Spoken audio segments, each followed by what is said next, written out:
Okay, here comes your slide now.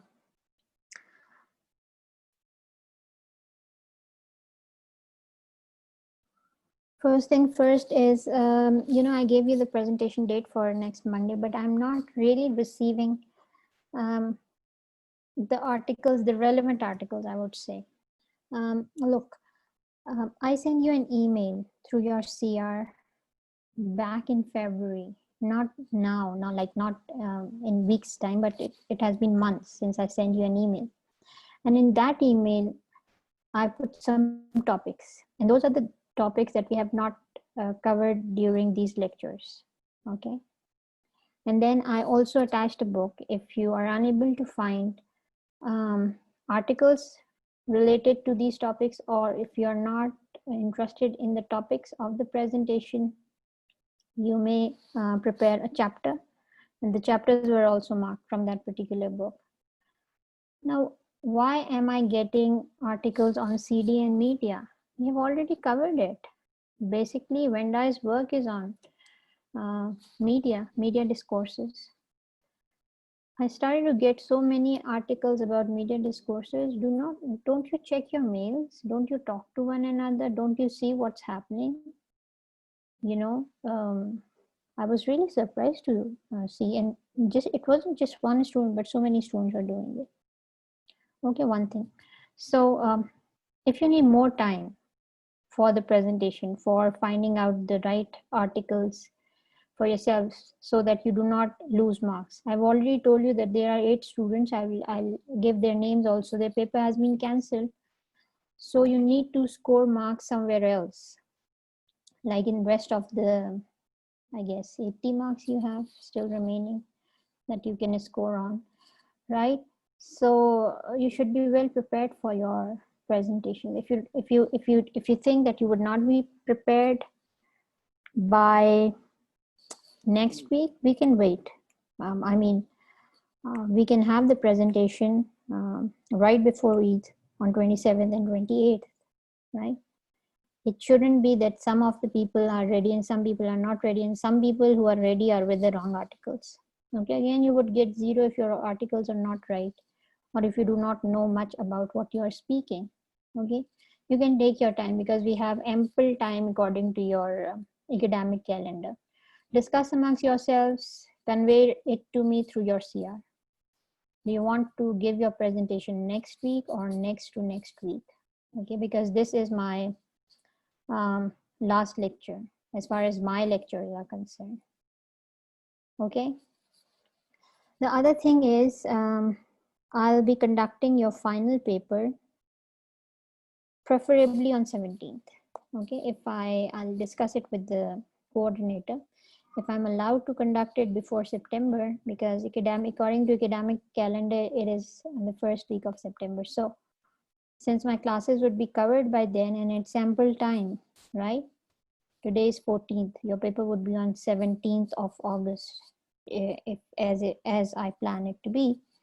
So then you have more than a month, right? And we'll see how the paper should be conducted. Okay, so that people can score higher marks also, and let's see how do we do that. So these are the dates, right? So as far as your presentation next week is concerned, you can discuss amongst yourselves after this lecture, and then let me know.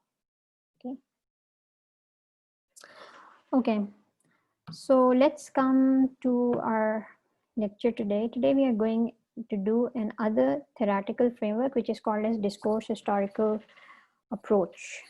Okay, and this is given by Ruth Wodak.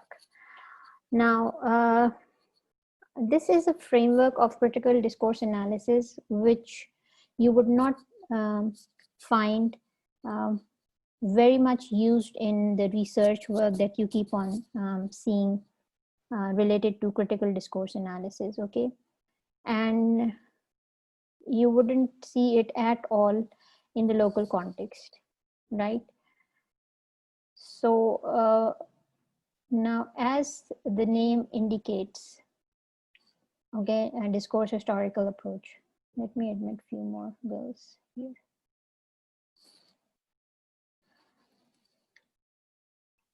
So, this title tells you that the focus in this particular framework is on history. Okay.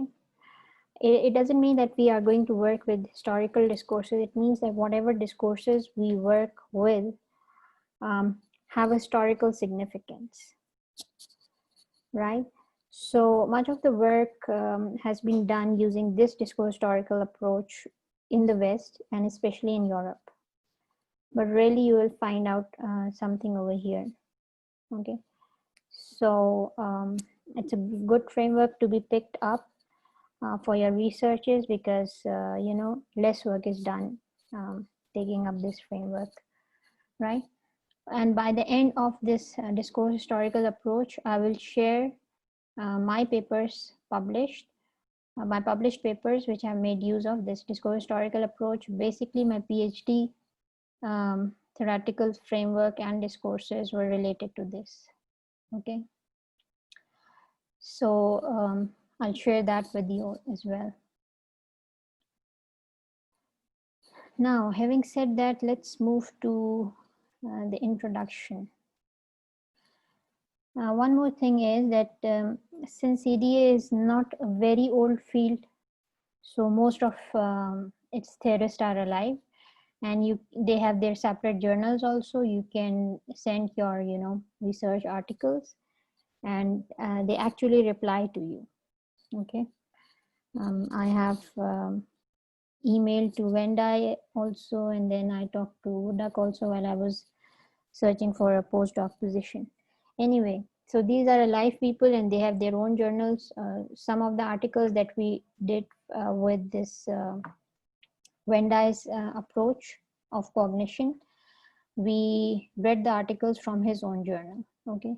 Similarly, Wodak has his publications also, and he has done some projects too, right?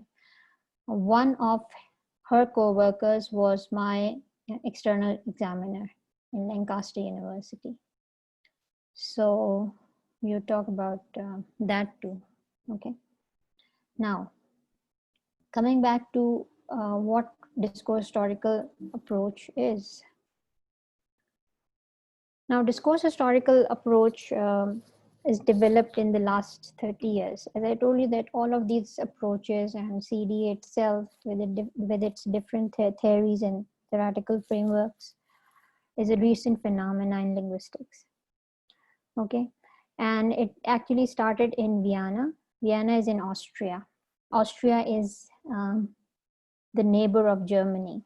Okay, and German happens to be its official language also. So many of the words that you will find in discourse historical approach are the translated ones. Okay, Wodak's works are translated.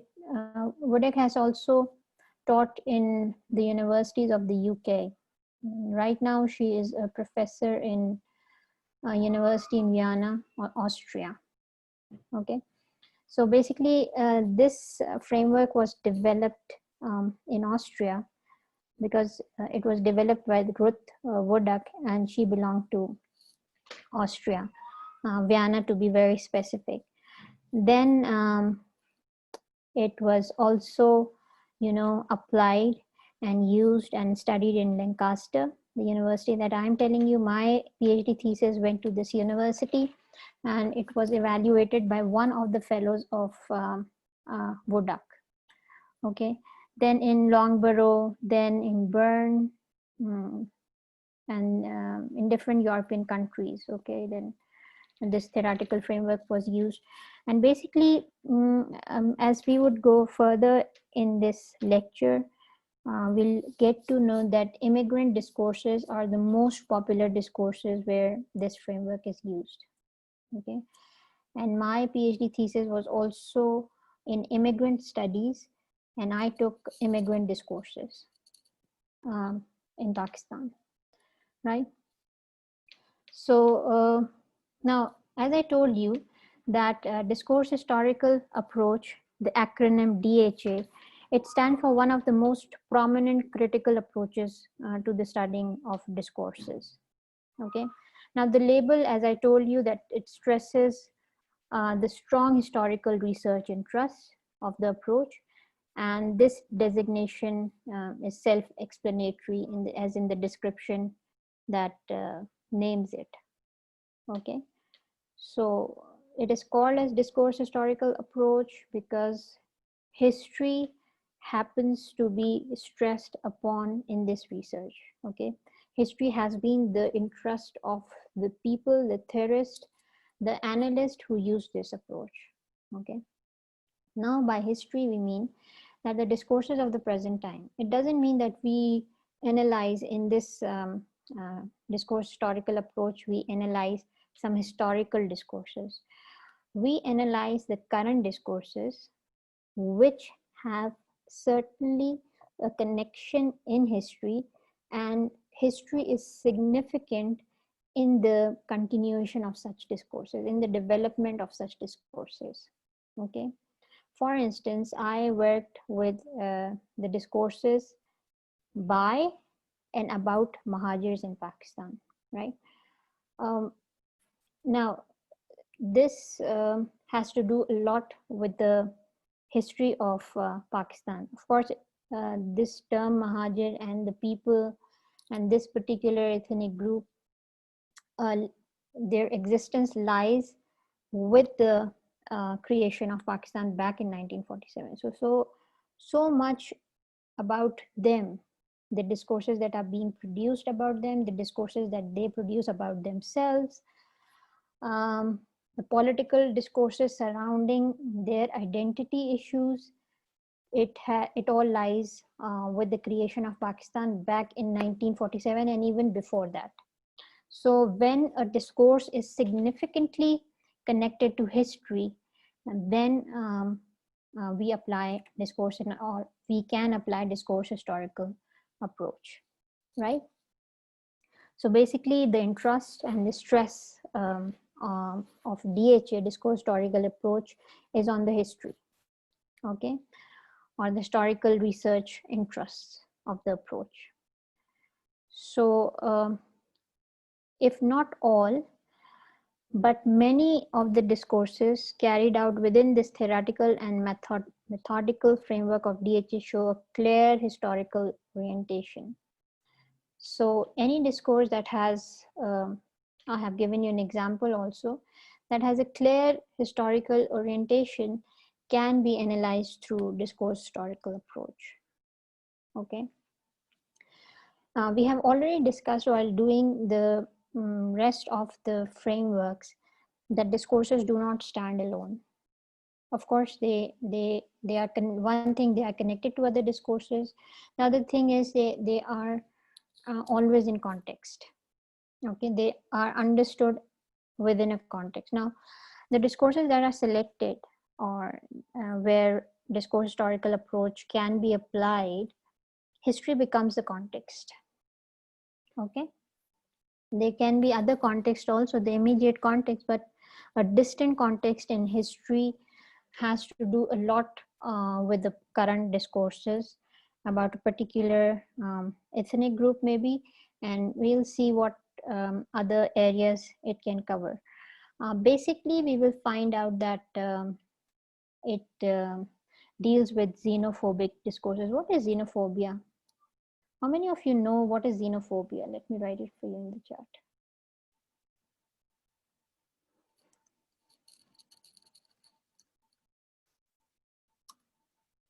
Phobia, of course, is a fear, but what kind of fear is it?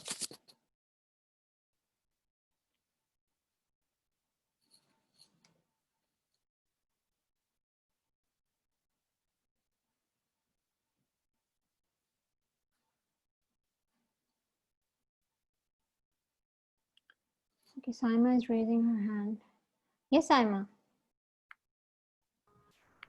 Ma'am, this is a kind of fear which we fear from other nations in our country, like they will take our jobs, our positions, and one day maybe they will replace us, as this thing is happening in Palestine and in many other countries of the world. Nowadays, people are against the immigrants because they fear that one day they will take their position and even they will occupy most of the places of their countries. Yes, that's right. This is xenophobia. It's a kind of a fear, maybe right or wrong, but there is a fear amongst people. Yes, Humera. Ma'am, this is a prejudice against immigrant that they will take away our jobs, our resources. That is common among people like we Pakistanis. Sometimes we are having a prejudice against the refugees of Afghanistan. That and there was in government of Imran Khan there they told us that they will work against them. But so this is a fear that they will take away our resources and they are burden on us. Exactly. See, Humera and Saima gave you immediate examples also. Now, the example that Saima has given, it's an example from the history. Xenophobia develops from, topos of history. Topos we are going to do. Topos are part of this framework also. Now, what are those topos? They they are arguments. Okay, we are going to do in detail. Basically, topos are arguments. There is a premise and there is a conclusion. Premise matches the conclusion because it has happened with the Palestinians or the Arabs, so it might happen with us also. Okay, as she has given an example. Now, as far as Humera's example is concerned, see, the Afghan refugee problem also lies with the history of Russian invasion in Afghanistan, then America backing Afghan people along with Pakistan army getting involved, and then Pakistan opened its borders for many political reasons. Okay, we were getting money actually to keep these Afghan refugees, which we did not spend honestly on these Afghan refugees. So what happened is at that time it wasn't a problem because the generation was growing. When the Afghan children grew up and they got somehow were able to get the nationality by any means, right? And they got the passports also. Then when they became a national or claimed to become a national, and it was easier for them to become a national because they shared the common language with the people of the land, right? So they could not be differentiated from the natives or the locals here. What happened is when their children grew up, they asked for their share uh, in the professional colleges and then for the jobs also. So um, the there was more competition, right? And xenophobia always occurs when the resources are less and the population is more. Okay, till the resources are more and the population is less, people do not mind. Okay, whosoever is getting a job, whosoever is getting food, water, shelter, place, money, anything. But as soon as the competition increases, then people start thinking about divisions. Okay, who deserves it and who doesn't deserve it, who has the right over these resources and who doesn't have the right. Okay, so as far as these Afghan refugees are concerned, the discourses kept on changing. When the borders were open here, they were called as Muslim brothers. Okay, and through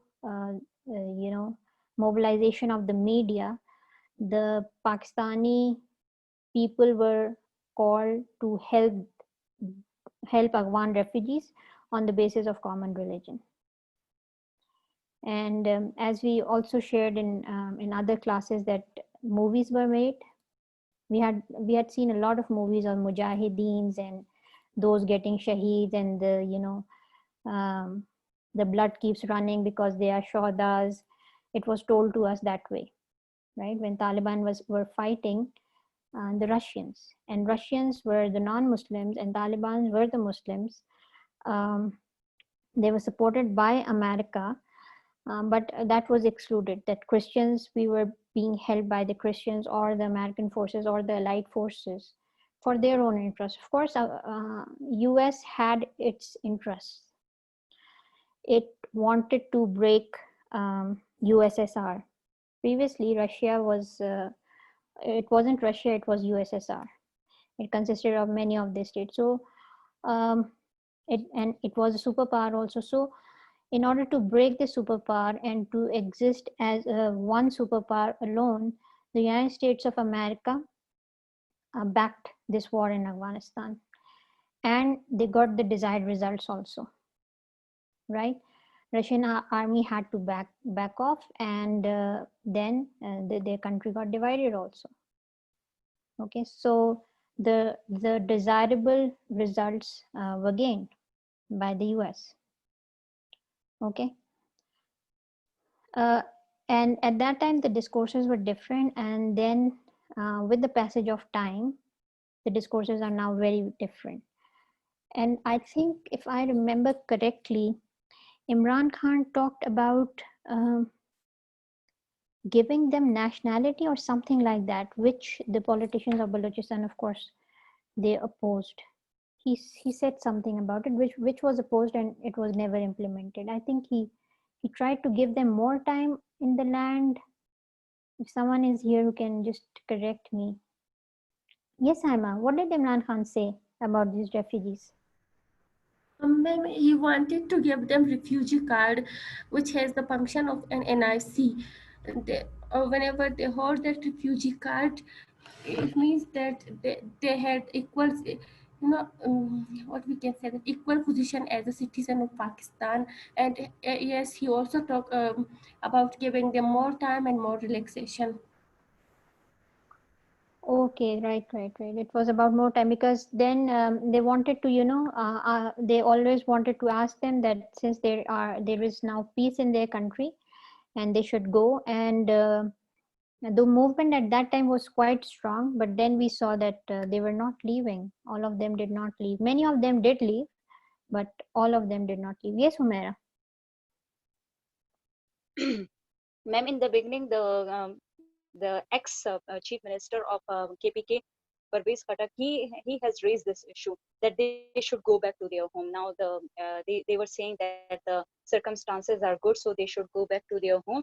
And he raised this issue that they are they are burden on us, and they are using our resources, and we are having a lack of resources. So then they raised this issue in the parliament as well. Then after his when he highlighted this issue, then the people, like politicians from the Balochistan, they also raised this issue that they are more in number, they are enormous in number here in Balochistan. So they want them to go back to their homes, but it was not implemented. They have passed the law as well in the parliament, but it was not implemented, and they are still here. Most of them go back to their home, but there are people here, refugees of Afghanistan. Yeah, they go back and then they come back again, because the waters are very porous and they are open also. So Pakistan had reasons besides, dearth of resources. There were other problems with the Afghan refugees. We do not know whether these were associated with them through the discourses or the discursive practices and the social practices combined, that these people are criminals and terrorists. They travel on a Pakistani passport, and then they are involved in criminal activities. There have been number of incidents in the West when the Muslims were found out to be, the suicide bombers or to be involved in terrorist activities. And when they were named as Pakistanis, the Pakistani government denied, and they said that these Afghan refugees, they travel on Pakistani passports. Okay, and sometimes they become refugees in other countries also, right? So maybe to some extent this is true also, but these are some of the discourses that actually told us that these people, or the Afghan refugees, are criminals.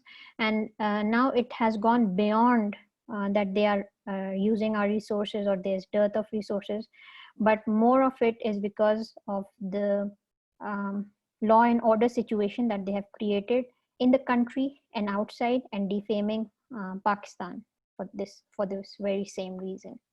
Okay, so this is how this basically, we are going to talk about xenophobia also, immigrant discourses, and how discourses, usually the immigrant discourses have a lot in the history also, some kind of history. These discourses have their roots in, for instance, the roots of this Afghan immigration to Pakistan or Afghan refugees lies in the war, the Afghan-Russia war, right?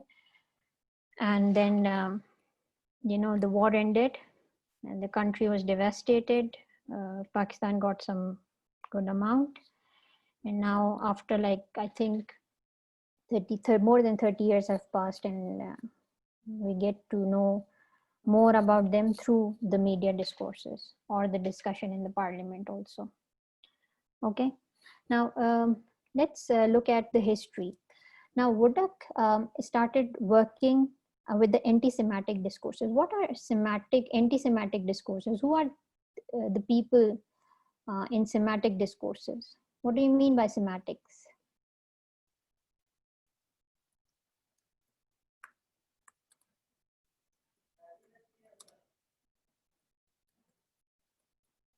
What is anti-Semitic?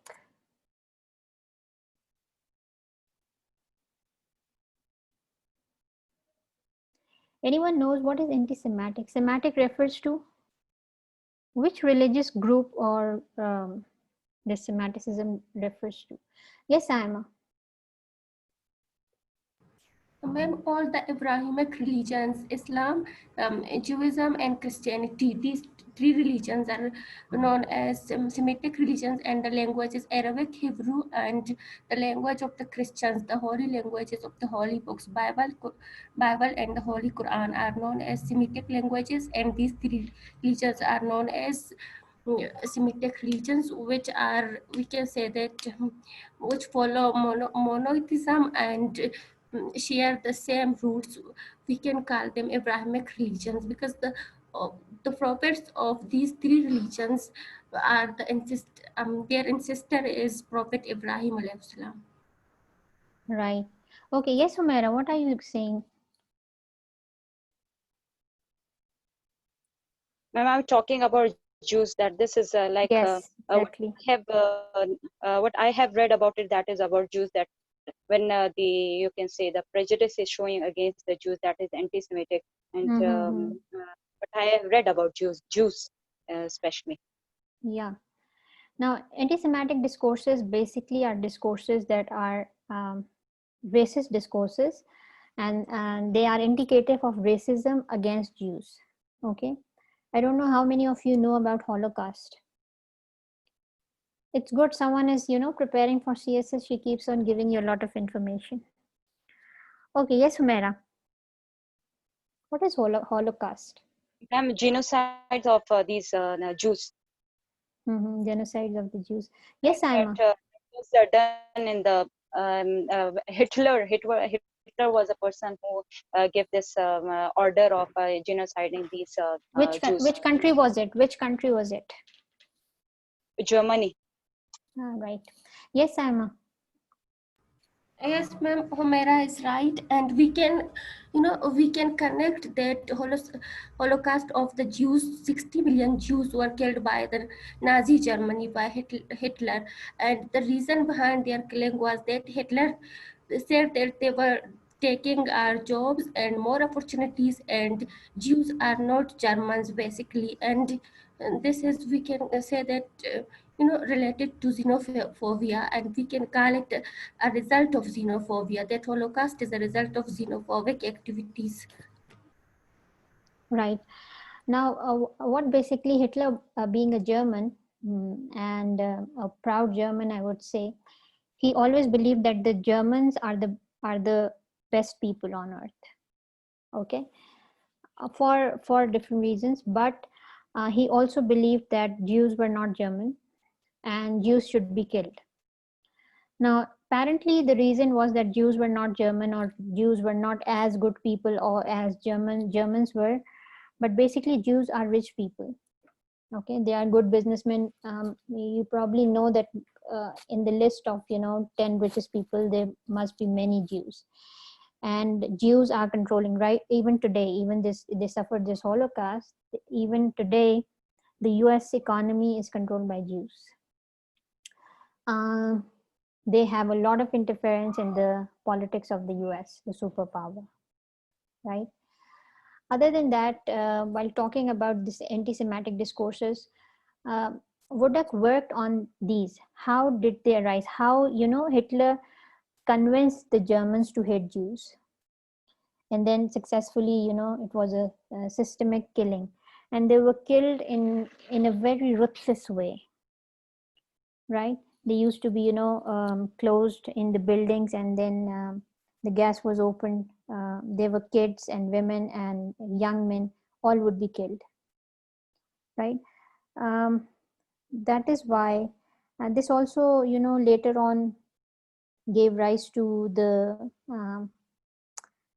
I would say occupying, or there can be different perspective, but they occupied a land for themselves, which is now called as Israel. Okay.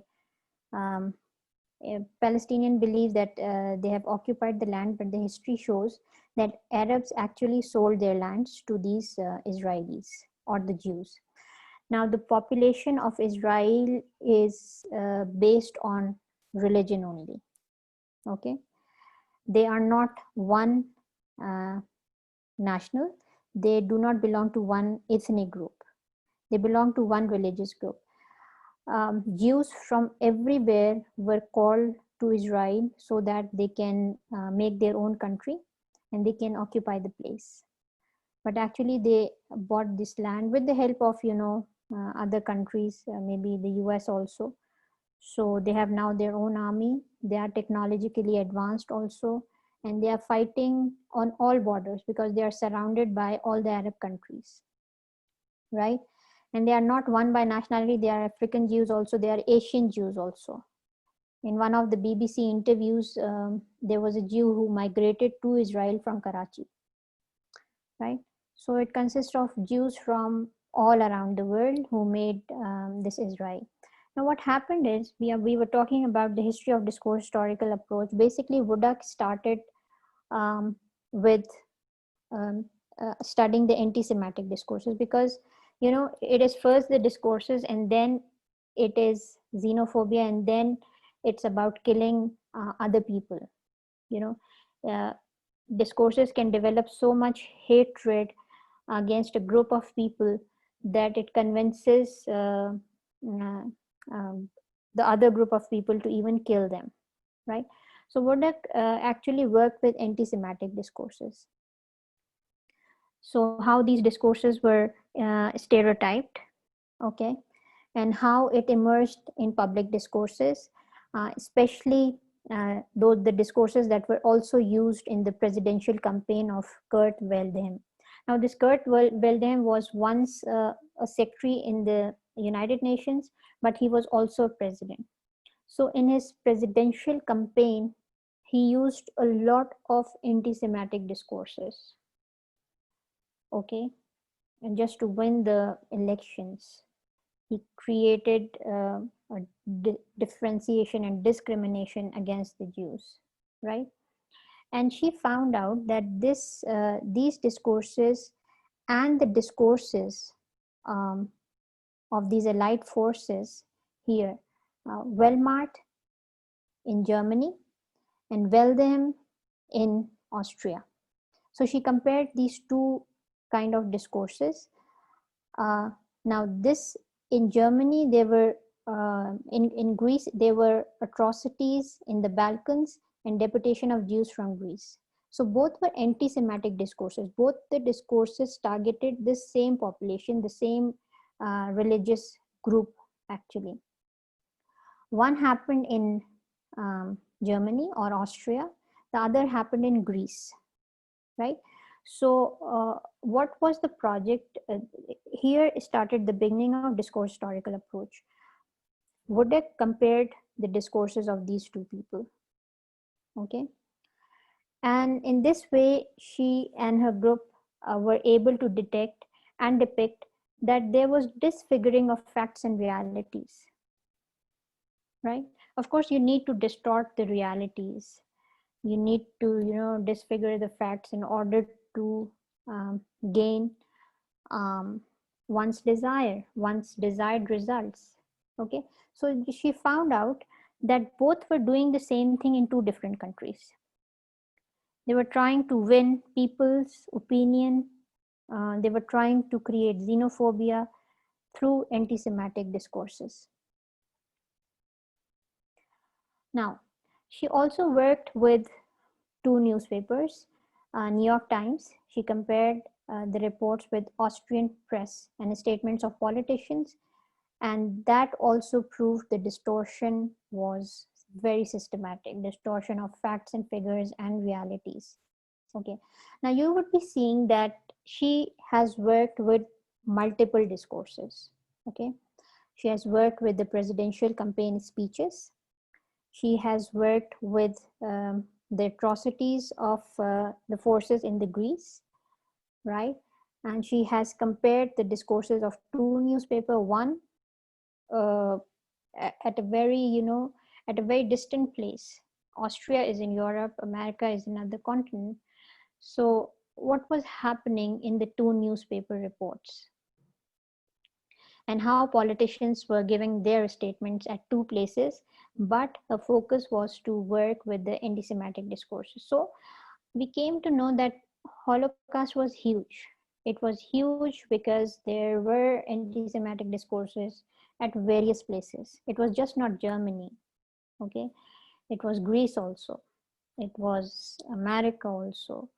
It was other countries as well. So imagine that the discourses of Hitler, or Hitler mobilization of such anti-Semitic discourses, was so huge and successful that this Holocaust took place. And then later on it resulted in the creation of Israel. Okay, that has become a problem for the Muslim world for the since it came into being, right?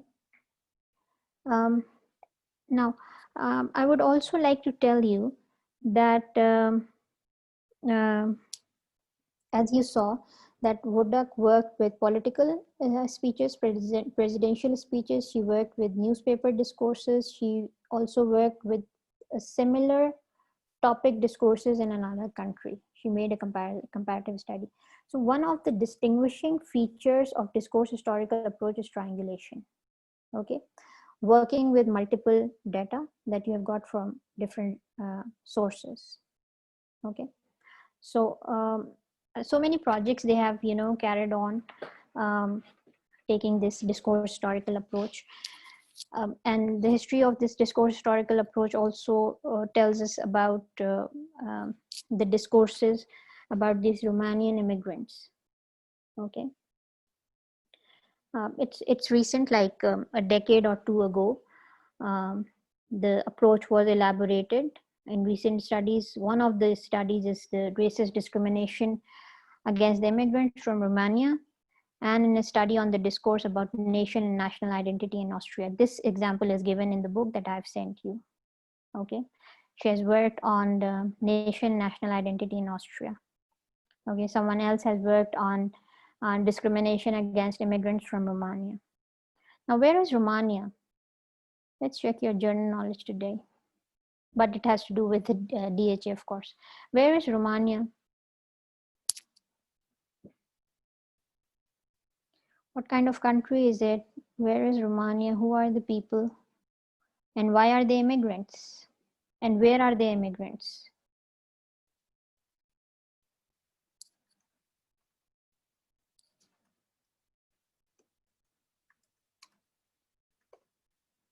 Yes.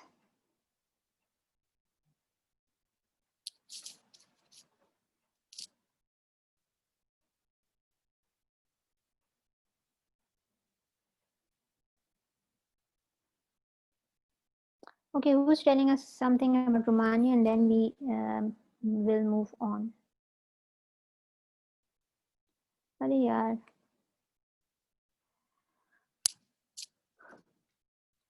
Now, Romania is a Eastern European country. Okay. How many of you know about Brexit?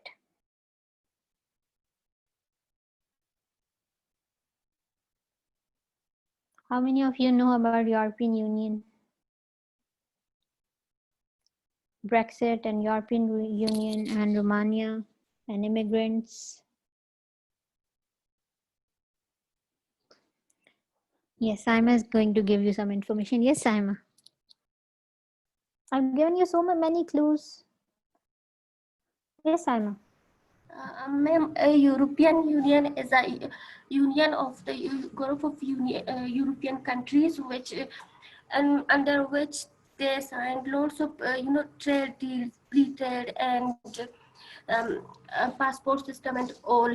But Brexit, that was the exit of Britain, which was a very big problem that has been settled. Mm-hmm. Why was it a problem?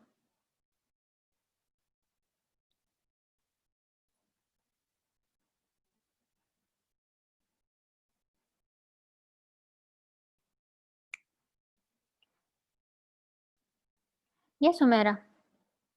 I think Ma'am, Saima has become inaudible. I only Yes, knew this that this is the like exit of Britain from Europe, because as among the European country, there is no process of visa and all the other things, so they were moving freely in Britain. So this is a huge.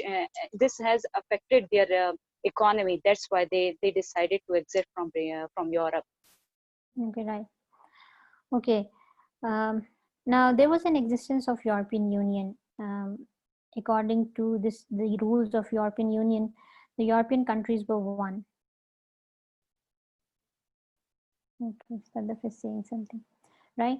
So they shared the currency also by the name euro, and they did not have these visa restrictions, so they can move. They can cross borders and can reach any country, any of the European country. Now, what happened is that Eastern Europe consists of countries that are poor. Two of the countries are like Romania and Poland. These are poor countries.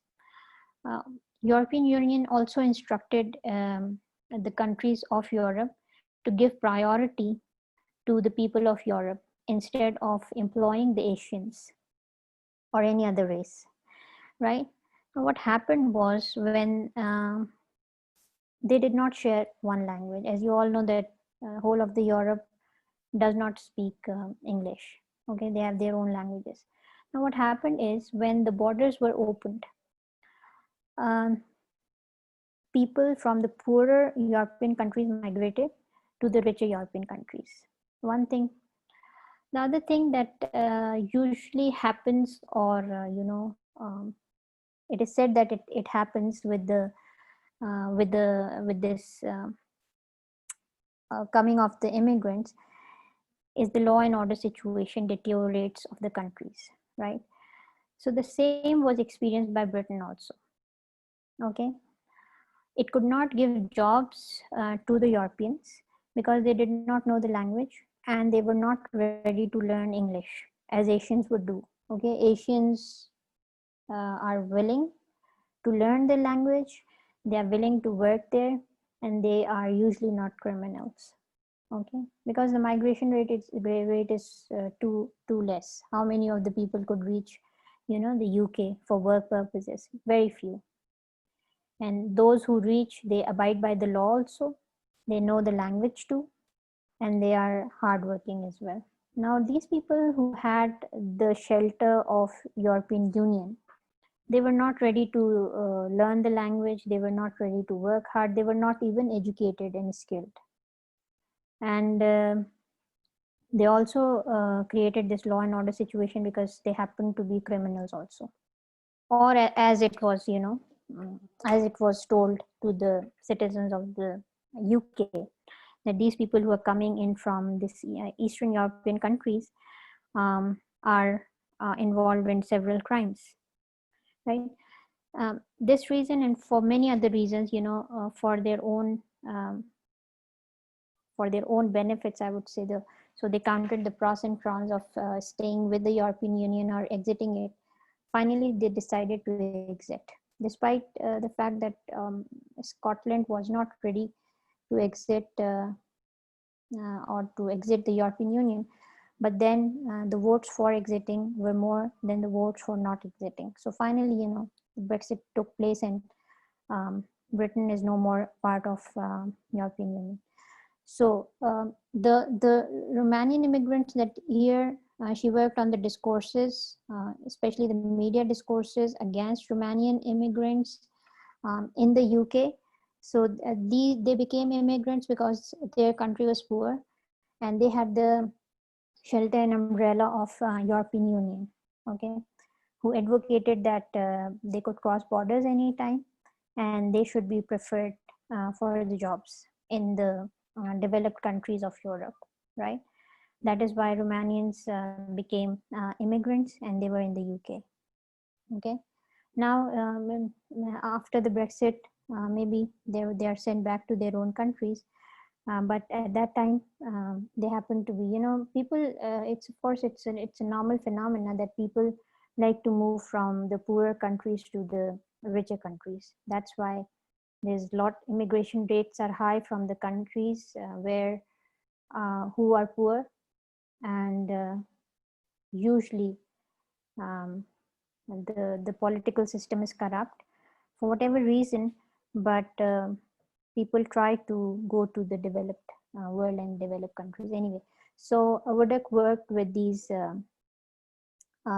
racist, discriminatory discourses against the immigrants from Romania. Okay, and then she also worked with the same discourse historical approach to study the nation and national identity in Austria. We would be looking at this also during this lecture, and the way she has applied discourse historical approach is given as an example in your books also that I've sent you.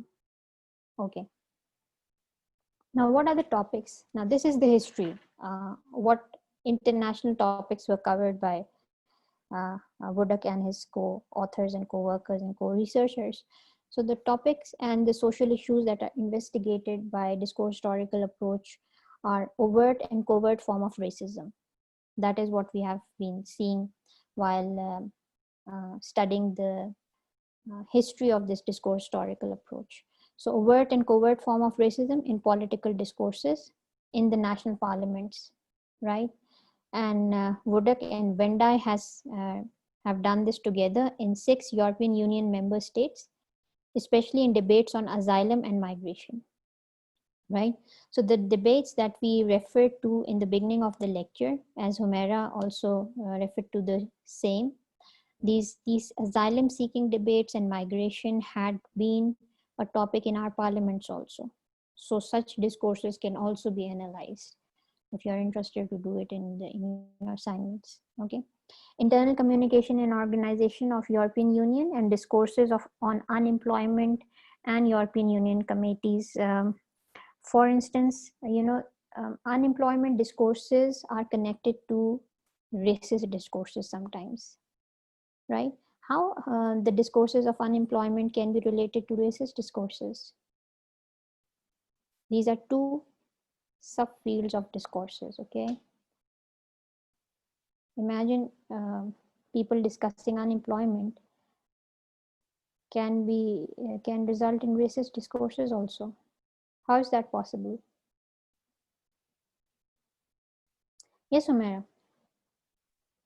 Yes, ma'am. Ma'am, when we are talking about the Persians, when we are talking about them that they are taking our jobs, and we are in Balochistan, most of the nowadays it is this issue is being raised that only the local people they will get their job, not the people who make their domiciles here. So this is also the racist discourse that the people who make their domicile here, they are not supposed to take away the jobs of the local people. So this is also the issue which is being raised by the people of Balochistan, that the people they came from Lahore, Karachi and other areas, they take away our jobs. So this is also the racist discourse. So this is on the national way or on the international way, when we are talking about these Afghan refugees, when we are talking about these Palestinian, when they were here, they were even they were having a seats in the medical BMC. Some of the Palestinians, they were residing beside my they were our neighbor, and they were having seats in medical college, that is BMC. So it's mean they are taking away our jobs, our seats, our many resources. So that's why the racist, these leads to unemployment, and then the racist discourses are produced by the common masses. Yes. You know, the very recent debate that is going on in Balochistan is about the fake local and fake local and domicile certificates. Okay. What happens is people from other cities, they come here, they bribe the officials, and they get their locals or domicile. And the requirements that are necessary to get these certificates, they might not fulfill it, but because they bribe the officers, so they get it. So the government of Balochistan right now has announced a crackdown over such fake documents, but let's see. There has been debates on this. Now, why this debate has arisen? What is the use of these certificates? Where these certificates are used? You must have seen that whenever there are jobs announced by the federal government, there's a quota for Balochistan also. Well, the quota is less, that's another debate. But what happens is the people who have got these local and domicile certificates from Balochistan through some illegal means, through bribery or something, what they do, since they are living in other cities, their homes are in other cities, so they'll apply on the same domicile. Now, the job that was the right of a person living in Balochistan, in any of the cities, is taken away by someone who has never resided here. Okay. And oftentimes it happens that the merit for Balochistan is less, and the merit for rest of the provinces is more because their population is more, right?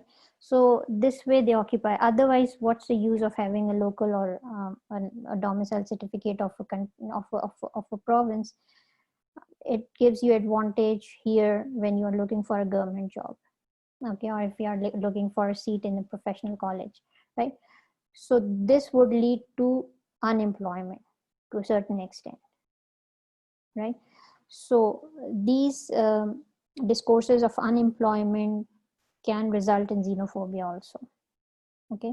Now sometimes there are examples in your book also. Sometimes there is a paradox in these discourses. On the one hand, people believe that the immigrant population, they don't work, they are criminals. On the other hand, people also say that they are occupying the jobs. Okay. So in many of the Western discourses would have found out that these discourses of unemployment are paradoxical, because in the West there isn't this government job isn't a very popular concept.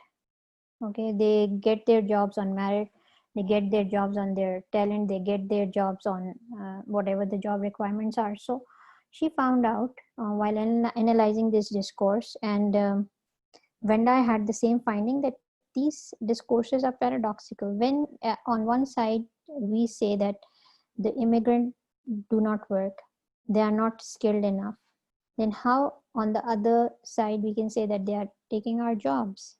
When they don't work, they are lazy, they are a burden on the resources. So how can we say that they are taking the jobs also, right?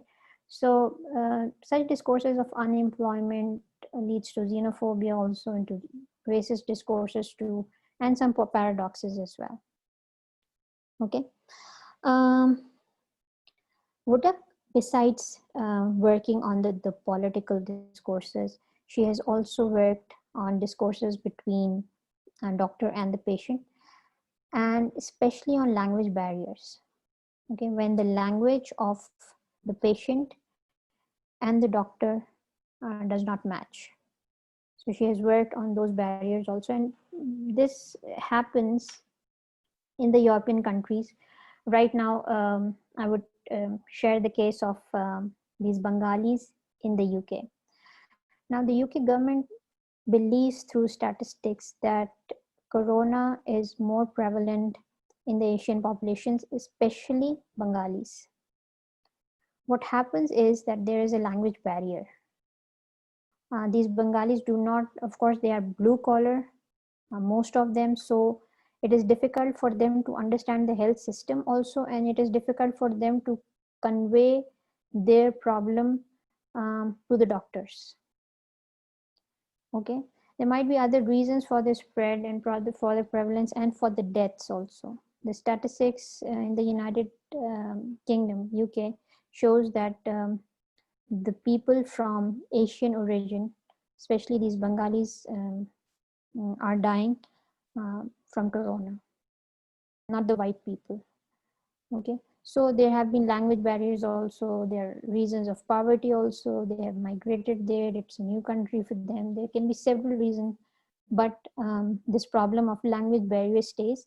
And Woodduck has also worked on these discourses also, which are not political but leads to some political discourses of immigration. Okay, then she has worked on construction of European identities in German, British, through the speeches of politicians. Okay, you must have seen that whenever there are election campaigns, politicians would give some national speeches. Okay, and they would give speeches for unifying a particular ethnic group or a national group. Okay, to bring in solidarity and to create us in them. Okay, this is quite prevalent in the speeches of the politicians. Then she worked on Austrian discourses, on the enlargement of European Union. By the way, Austria is also part of European Union. Controversial debates on the issue of permanent Austrian nationality, okay, which was legally institutionalized somewhere in the 1940s. Then she also worked on controversial discourses on the role of German army during World War II, and on the 2 exhibitions about the crimes of war, the war crimes. You would find out that whatever Woodduck has worked on has something to do with the history. She has worked with the discourses of World War II. She has worked with the discourses of European Union. She has worked with the discourses of xenophobia and racism in the speeches of the politicians, right? And then more recently, like in 2004, this Woodduck team has worked in Lancaster. They worked on identity politics, on migration, on discrimination, as well as on discourses and politics. So Lancaster is the place where I told you that my thesis went for evaluation. I cannot pronounce the name of that person. He is basically of Iranian origin, and he has worked on immigrant discourses of Iranian people to the UK, but Woodduck had been her co-researcher for most part. Okay, let me enter some people here. Okay.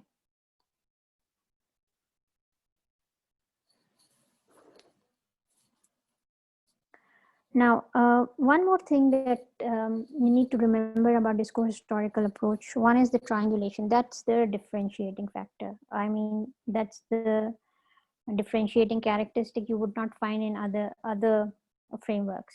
Okay, other frameworks would work with one discourse, right? But DHL also share my work. Also, I work with 6 or 7 discourses. Some of the discourses I actually created. I'll tell you how you can create a discourse for your research, right? Now, besides this triangulation, as far as you know, the data is concerned, and methodology of this DH is concerned, one is triangulation. The other important thing is DHA is problem oriented. Okay, it always tries to look for the problematic discourses. Not only that, but it has to end up with certain solutions. What we do in rest of the frameworks like Fairclough or Venn diag or this guy that we studied last week, Kress and Loon, they only point out to certain things, certain aspect, and they worked on that. And once the analysis is done, the job is over. But what happens in DHA, discourse historical approach, works with problem-oriented discourses. It keeps a problem-oriented perspective, and it ends with the solution. We're going to talk about prognostic critique. Okay, it works with 3 types of critique, and we're going to look at the prognostic critique as well. Yes, Saima, you want to say something? Yes, ma'am, I got disconnected that time. Ma'am, can we apply this approach on BJP's politicizing of religion? Because they use religion time and again for their own benefits, and we see the result, how this create chaos in India. Yes, we can. And Okay. can we apply it on Imran Khan's Marian speech, which was about the creation of Riyasat Madina, again use of religion, and all of his speeches, which we can connect to Zia's regime and the creation of Pakistan, all the time use of religion and making people emotional. Okay, now what you are relating about India, see, it basically it works with the feeling of xenophobia, immigrant discourses, dividing people into us and them in order to win your argument or your elections or whatever your desired gains are. That's one thing. Other than that, DHA works with problem oriented perspectives. That is it something that has really become a problem in a society now. As far as India is concerned, of course the killing and the massacre of Muslims is the result of such discourses. Politicians actually provoke the public to do that. Okay, the Yes, Babri Masjid ke discourses the and recent discourses also. Yes. yes, ma'am, but we can also find this in Pakistan, not as much as in India, but after, when Imran Khan said that creation of Riyasat Madina, then the Muslim recalled what was the system of Riyasat Madina and what happened there with the minority religions. They had to face some taxes and all that. They enjoy their freedom, but they had to pay taxes, and the result of now Imran Khan is doing good things, that he allowed the Hindus to create a mosque, but the way he said we will make Pakistan Riyasat Madina, now people are recalling what was Riyasat Madina, and they also want the minorities, to give taxes. There are few people, not all, but we can also connect that with this. Okay, now see, the discourse that you referred to, alluded to in India, that resulted in Muslim massacre. It was huge. What you are referring to, the concept of Riyasat Madina in Imran Khan's speeches or his election campaign, had to do with equality with the minorities. Okay.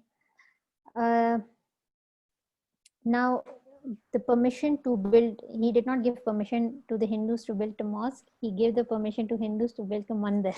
Okay. Okay, I'm sorry. Now, so that's again a controversial religious debate. Okay, and they take it to breaking of the idols when they, when they conquer Khana Kaaba. Okay, they take this debate, this discourse, and they connect this discourse to the discourse of the times of the Prophet, that when Islam spread there, and I wouldn't say they occupied Khana Kaaba, but they conquered Khana Kaaba, so they broke the idols. So as Muslims, what people, I'm just talking about the perspective of few people, they believe that we should not participate in or encourage in the worshipping of idols, which would be done if the permission is granted for building of the mandir. One thing.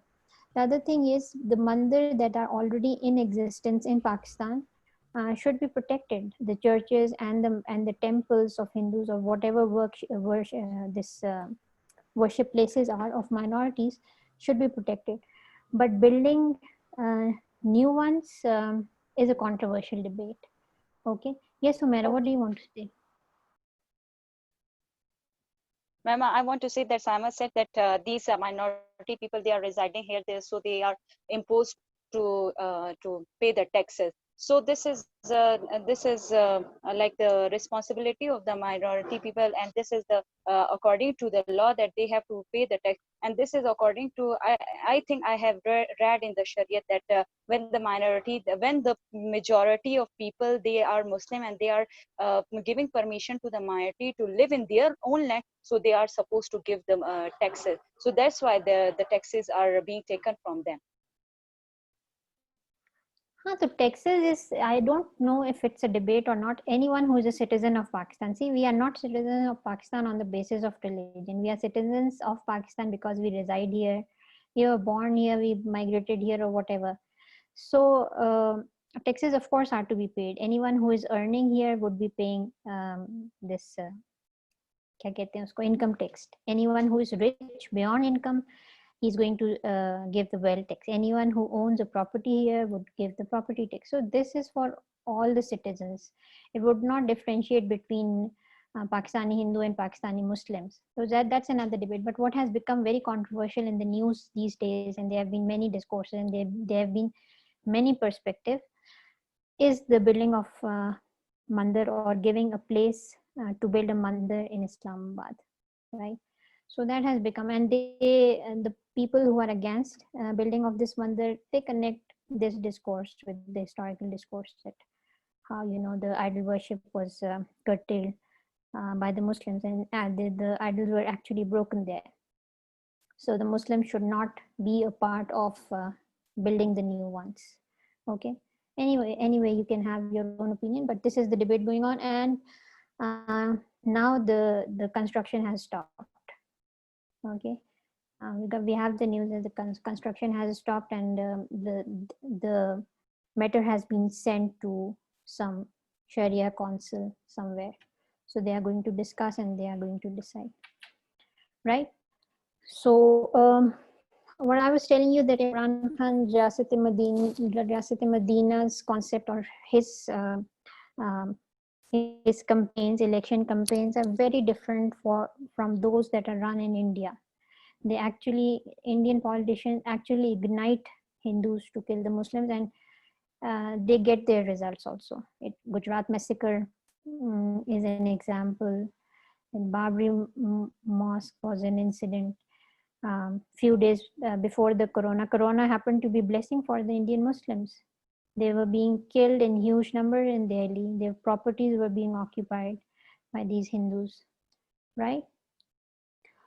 Okay, so I was telling you that these are problem oriented, or the difference between DHA and the rest of the discourses is about, you know, they come with a solution also. That if such a discourse is creating a problem, what would be the solution? We call it the prognostic critique. We are going to look at that also. So the rest of the analysis end up with analysis only, but DHA also gives a solution to it. Okay. Other than that, DHA is interdisciplinary, right? It takes up political discourses also.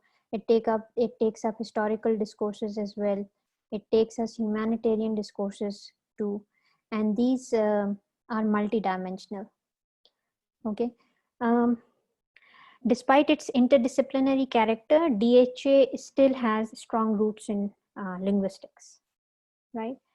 So, you know, there have been quite a debate about thesis in my university where I did my PhD from. So there have been many debates that people who are working in the field of critical discourse analysis, some of the examiners or some of the panel members during our defense would say that the thesis lies in political science or somewhere else. Okay, not purely in linguistics. So here Wodak herself says in one of her own books that DHA is multidisciplinary, and DHA might be multidimensional also, but it has its strong roots in linguistics. Okay. Now, I've told you the topics that are or that can be covered through DHA. Now, what are the general characteristics and research interest of discourse historical analysis? Again, discourse, politics, policy matters, politics of the past, political commemorations, nation building, European Union, migration, asylum, multilingualism, language policy, all of these can be part of DHA. Along with this, Islamophobia, xenophobia, nationalism, even sexism, all of these can be part of discourse historical analysis or discourse historical approach. Other than that, there can be discourses of identity, okay, national identity, European identity, linguistic identity, ethnic identity, religious identity. So discourse and identity can be the topic of discourse historical analysis. Discourse and history, National Socialism, Fascism, history of discourse studies, discourse in the media. So it's wide, it's quite elaborative. Both print media, social media, organizational communication, as I told you, communication between doctors and patients was analyzed by Wodak for language barriers, right? Institutions of the European Union as far as communication is concerned. Then discourse and climate has remained one of the topics of discourse historical analysis, like climate change. Okay, so it's vast. It covers almost all aspects of discourse with media, with politics, with identity, with ecology, with communication, with policy matters, language barriers. All of these can be covered through discourse historical approach. Okay. Now, as far as in the very beginning classes, I told you that critical discourse analysis has its roots in critical theory. Okay, and discourse historical approach has its roots in socio-philosophical theory, which is based on three kinds of critiques or three forms of critiques. Okay, one is the immanent critique, next is the socio-diagnostic critique, and the third one is, in some books it is written as prospective critique, and in some books, the one that I send you, it is prognostic critique. Okay, prospective critique also, that gives solution in the future. Diagnostic critique, that diagnoses the problem. Okay, immanent critique is basically, it deals with the argumentation and the structures. Basically, it deals with the structures of the discourse, presuppositions, argumentations, turn taking, cohesion, coherence, discourse internal structure, right? So there are three forms of critique. The first one is immanent critique, and this deals with the discourse or text internal structures, cohesion, presupposition, argumentation, turn-taking structures, okay, text of the discourse, and what criteria does it follow. All of this comes in immanent critique, the one that is usually visible in the discourse as you start analyzing it. Simon is getting disconnected again and again. Okay. Now let's come to the second one, the socio-diagnostic critique. In socio-diagnostic critique, it aims in exposing the actual problem in the discourse. It reveals ethical problematic aspects of discursive practices. And this form of critique focuses on discrepancies between discursive and other social practices. What do you mean by discrepancy? What is discrepancy? Can we go to the chat for this, or you can raise your hands? There's discrepancy. Okay, when we say that there is discrepancy between discursive and social practices. What does it mean?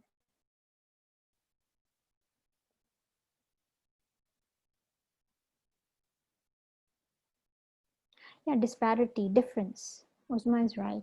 Okay. Rahila Vase is asking about how the approach is takes triangulation into its domain. We'll discuss triangulation in DHA in a while, okay, Rahila? Yeah, inconsistency, disparity, difference.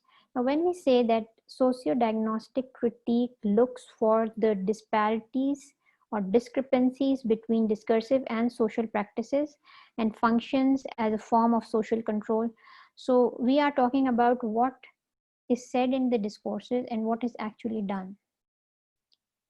For instance, if I again give you the discourses about these Afghan refugees, that they are Muslim brothers and we have a common religion, they need our support, and therefore we should open the borders. Okay, so there is premise, there is conclusion. Because they share the same religion, the borders should be open. So these were the discourses, but the actual social practice did not match with the discourses. Okay, they were not actually helped the way they were called as brothers. They would not actually help the same way. So the practices were different and the discourses did not match the practice, right?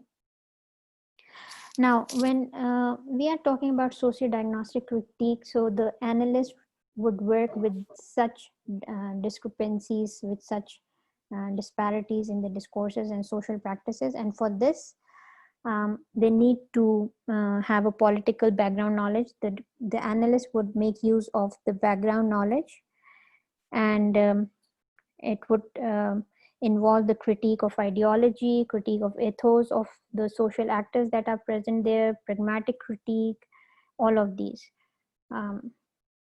He is going to hear what the discourse apparently looks like. Cohesion, coherence, structures, turn takings, a bit of a pragmatics also, the kind of vocabulary. And here, through this eminent critique, the analyst is going to diagnose what is the problem, because we have already learned that DHA, discourse historical approach, is problem oriented. So here, through his background knowledge and political knowledge, his background knowledge, which is named differently by different theorists, Fairclough has called as MR. So he's going to make use of his previous knowledge to find out the problematic area in the discourse. What is creating xenophobia? What is creating kind of a hatred? What is creating a division? How is discourse leading towards us and them? Okay. Then comes the prospective critique, which is also called as prognostic. In this one, and this becomes the differentiating factor or the characteristic of discourse historical analysis, this is application oriented. Okay, it is practical and it aims at reducing the dysfunctional communication and language barriers, if you are working with language barriers, and improving discourses, improving communication within the institutions. And through this discourse, the analyst gives proposal and guidelines. Okay, so the analysis, as I told you, does not finish here. You just cannot just diagnose the problem within the discourses, but you also have to give some kind of a solution here, right?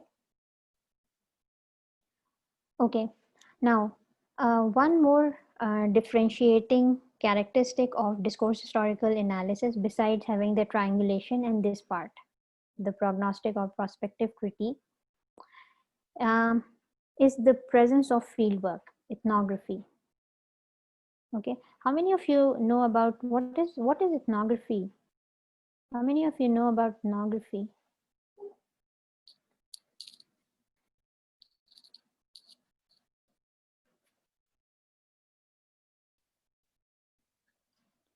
How many of you know about ethnography? Yeah, research पढ़ी कि नहीं? Arey yaar, it's always Humaira and Saima. Let me ask someone very, very randomly. Yes, Mariam. What is ethnography? I should see whether you are here or you just put yourself online and gone. Yes, ma'am, I'm here. Yes, Mariam. What is ethnography?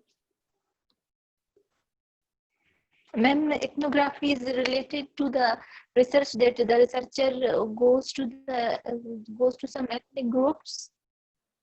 Right. When you know, why don't you raise your hand? Humaira को पैसे दिए मैं सबने मिलके. Is it Going to correct, answer. ma'am?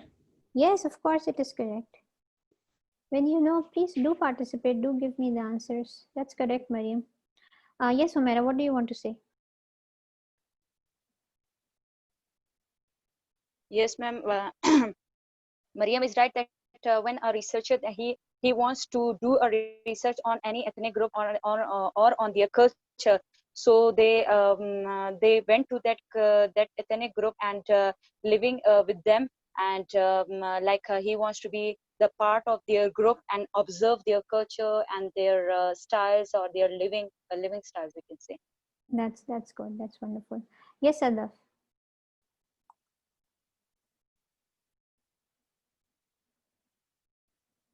Sadaf, are you raising your hand to answer or you just raise your hand just like that? Ma'am, hello? Yes, Ma'am, yes. in ethnography, the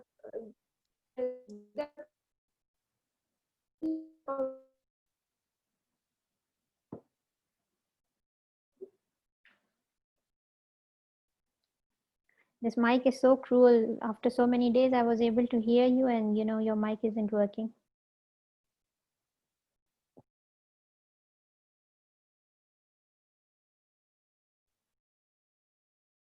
Yes, Adia. Sadaf, you are not audible to me. I don't know if you're audible to the rest of the people. I'll get back to you in a while. Yes, Adia. Ma'am, ethnographic research is a kind of qualitative research in which a researcher is usually go and live that life of the participant on which he or she wants to research. They interact with people, they live their culture, and they interact with people just to understand and basically to see their real life situation and the environment in which they are. So they are observing them and they are interacting with those people. Yes, exactly.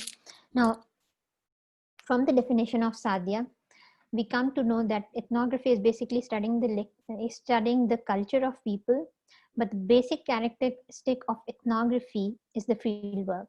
Okay, no ethnography can be done without the field work, right?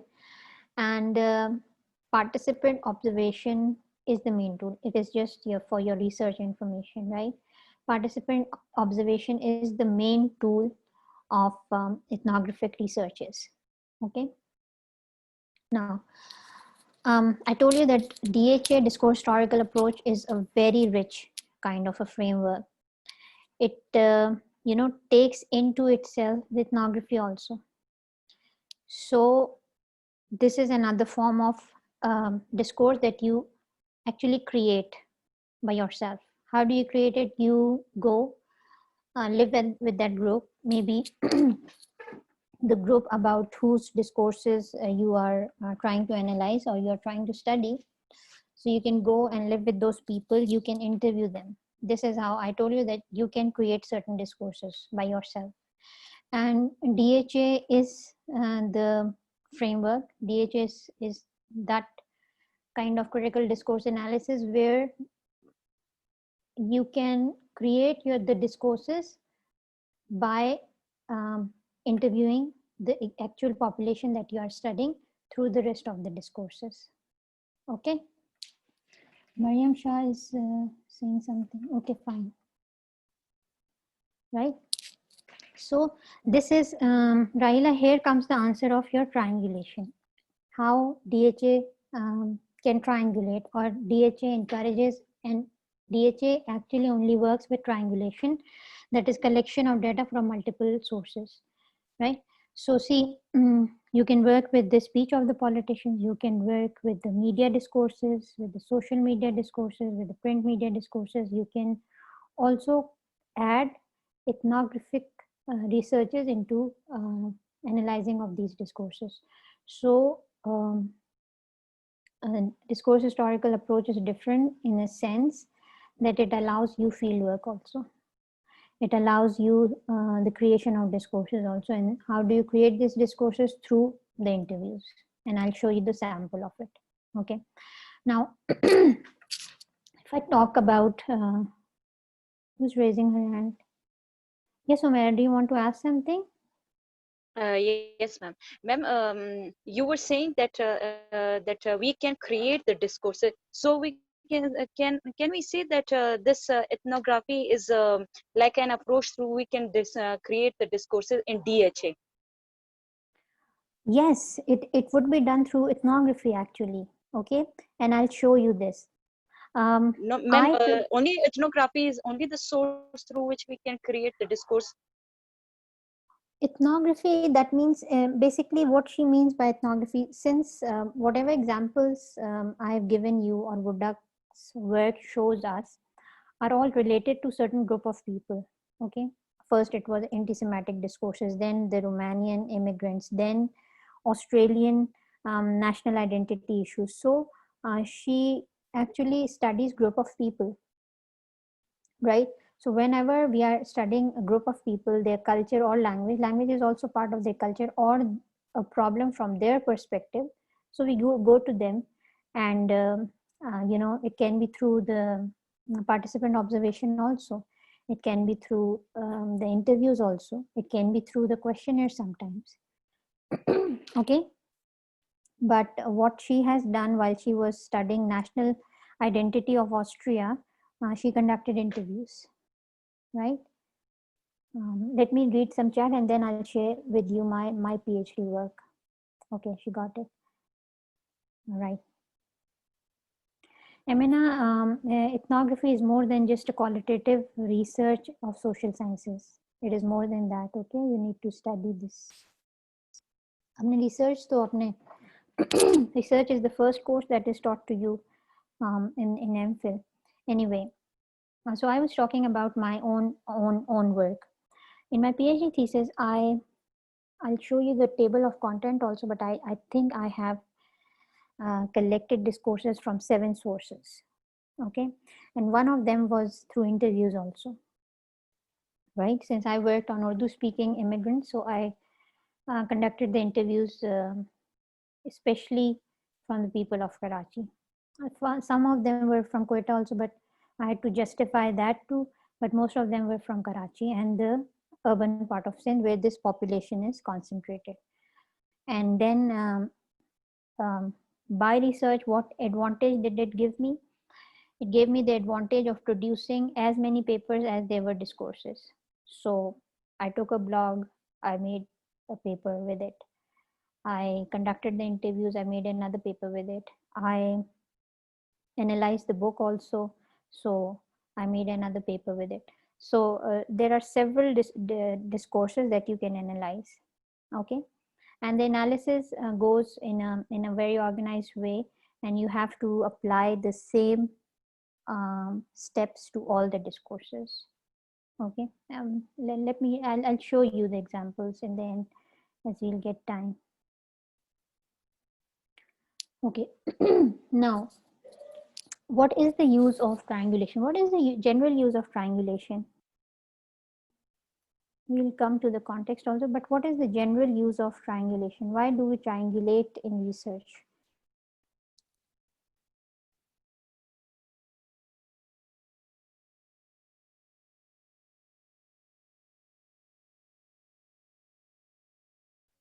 Yes, Umaira. Ma'am, to make it triangulated, it means that we make it multidisciplinary, multidimensional, and interdisciplinary, and to connect many dimensions in one work. ठीक है, this is the reason we do it. One of the reasons that we do it in DHA. But what is the general reason? We'll come to the DHA also. But what is the general reason for using triangulation in a research? Yes, Adya. Ma'am, to support our research, our argumentation, as we do it in our literature review, we quote many other articles and the works of people, just to highlight and to support our research and our argumentation. Maybe for that reason. Okay, not exactly, but basically, generally Hello? speaking, yes, Adya, I got you. I got you. Hello, am I audible, ma'am? Yes, I heard you. That's okay. Okay, now Hello? that Ma'am, am I audible? Have you listened to me? yes, I did. I did, Sadhya.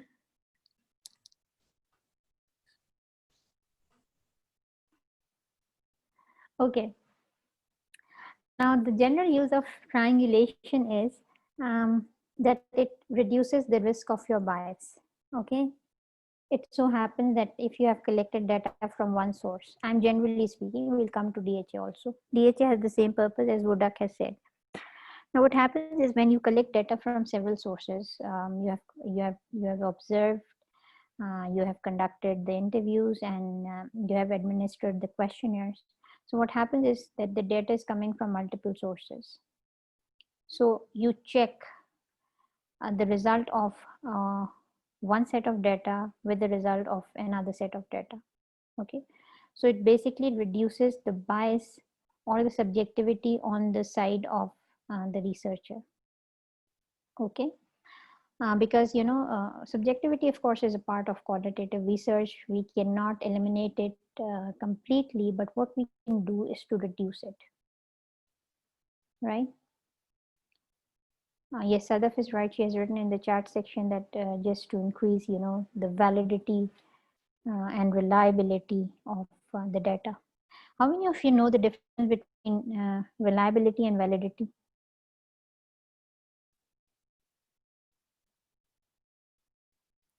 Validity and reliability. How many of you know the difference between validity and reliability?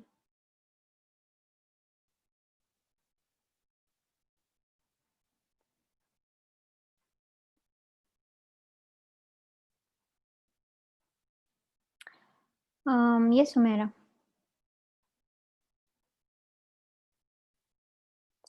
Let me check your research knowledge today. Yes, Sumera. Ma'am, validity is like to reduce the risk of biasness. Means, for example, if we are doing summer, we should have a proof of it that we can say that for how much time it is valid. That is validity. Am I right, ma'am? To some extent, what is reliability then? Reliability. Ma'am, I don't know about reliability. I don't have much information about reliability. Okay, fine. Now, reliability is repeatability.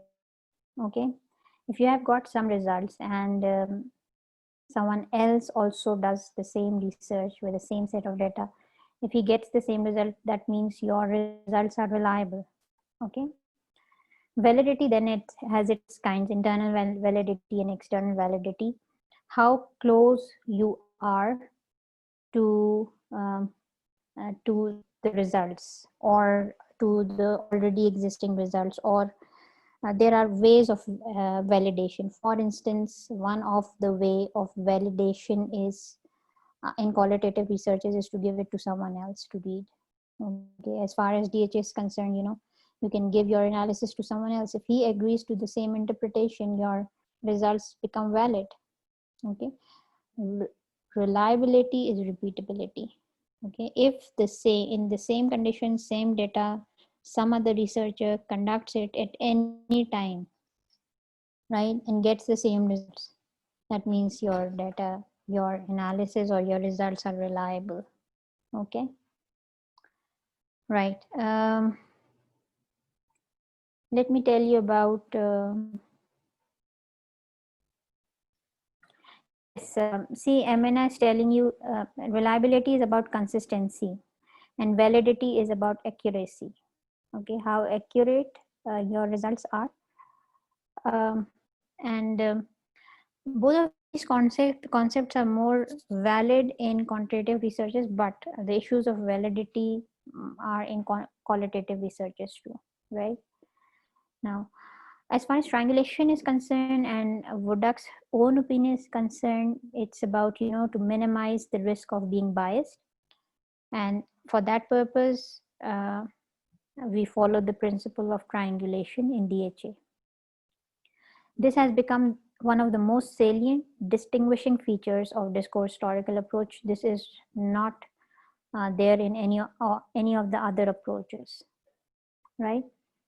So, and it endeavors to work with different approaches, multi-methodically, and on the basis of variety of empirical data. So basically, when we are collecting variety of empirical data, and it is being analyzed through variety of background knowledge also, so that reduces the risk of biasness and subjectivity. Because see, what happens is,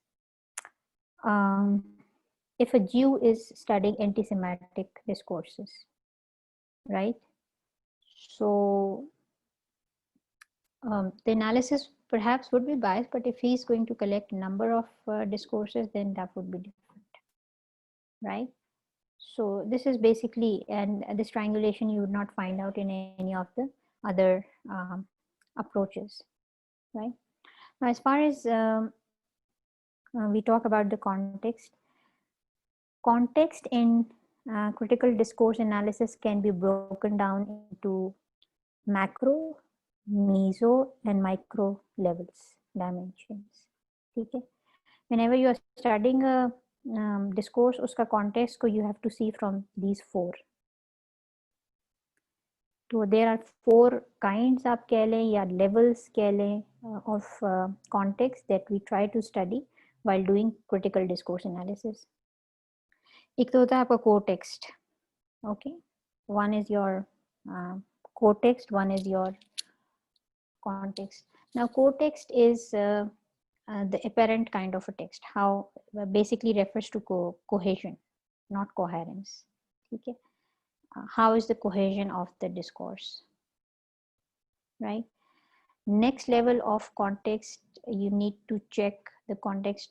Kin discourses ke saath this is interconnected, intertextual, and interdiscursive with other text and with other discourses.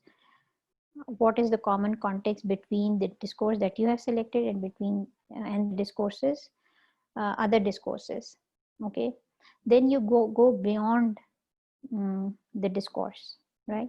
In most of the approaches, we stay with the discourse and a bit of an interpretation, linking it outside the discourse also. But here, you link it to the social factors or institutional frames of the specific discourse. So two of the context lies, this one lies within the discourse or the text, this one's associate with it, the rest of the text, this context lies out of the discourse. Okay, and at macro level, you take the broadest of the discourses, right? So see, what Wodak did was, she took a discourse in her own country, in her own presidential campaign. Waldheim was her president, basically, president of Austria, right? So she just took a national kind of a discourse. But since the phenomena of anti-Semitism was an international one, she studied the discourse of other countries also, like the Greece. Okay, so that was the broader socio-political and historical perspective, from moving from national discourses to international discourses and other discourses. Okay, so you would be looking at these contexts. Or context, why context is important? Because history is important. Here you would connect these discourses to the history at these two levels. Okay, so there are four kinds of discourses, and you connect these discourses. So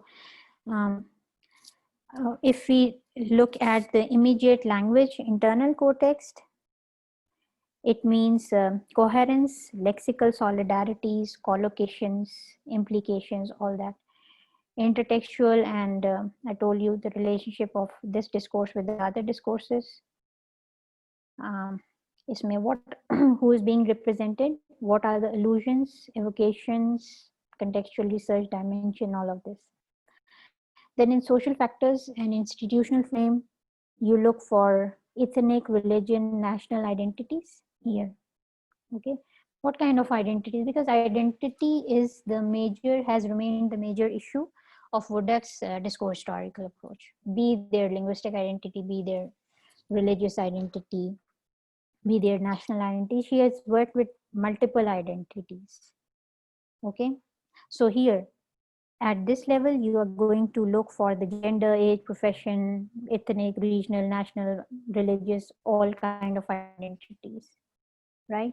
Now on the meso and the macro level, I told you that's the broadest. Here you would look for the historical references or the historical underpinning of the discourses, or the historical connection of this discourse with the rest of the discourses. Okay, so here history of discursive events as well as discourse topics you're looking at, right? These are 4 kinds of discourses. Okay, now I told you that this is an organized kind of an approach, and Wodak has already given you a number of headings and a number of areas that you can look for in a particular discourse. So the discourses that she worked on, especially referring to her work on Austrian national identity discourses, she found out that there is a use of 4 discursive strategies. Okay, one is the constructive strategy that aims to construct the national identity. The other is the preservative or justificatory strategies that aims to preserve or justify or reproduce national identity and narratives of identity. See, once a nation gets its identity, it is not just constructing the identity, but it is also to preserve the identity. It is also to justify the identity through strategies. On 14 August, we sing songs, and the whole media shows us program of solidarity. We show different cultures also.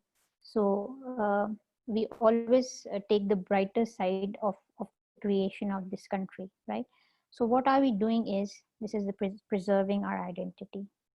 Okay, so from time to time, we keep on reflecting about the reasons why Pakistan was created, or any kind of national identity is created. So this is about preservation and justification strategies.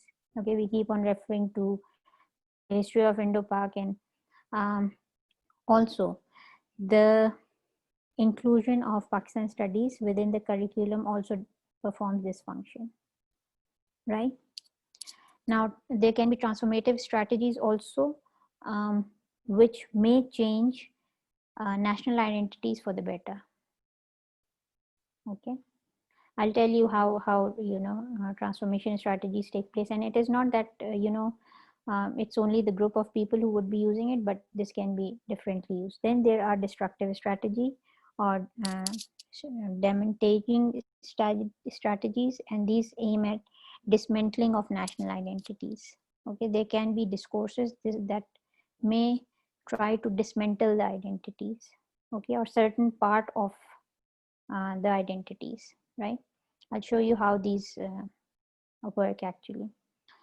One of the examples that you will find is Woodak's handout also. She has worked on the petition, I guess, and you can find out how these identities are used. And these are called as discursive identities. These are found within the discourses.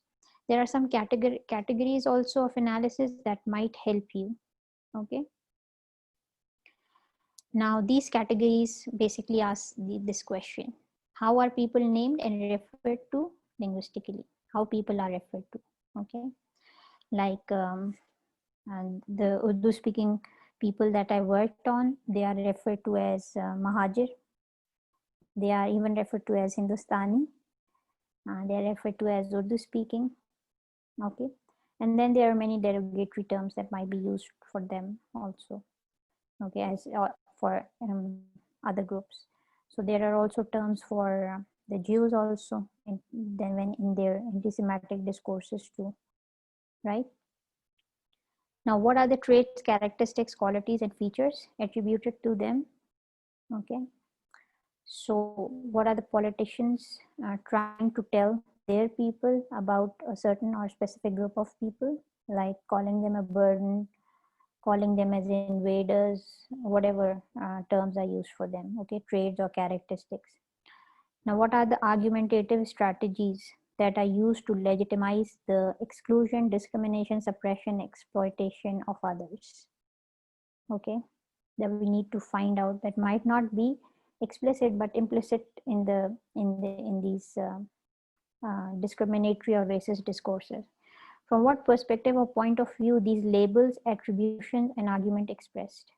From whose perspective and what perspective?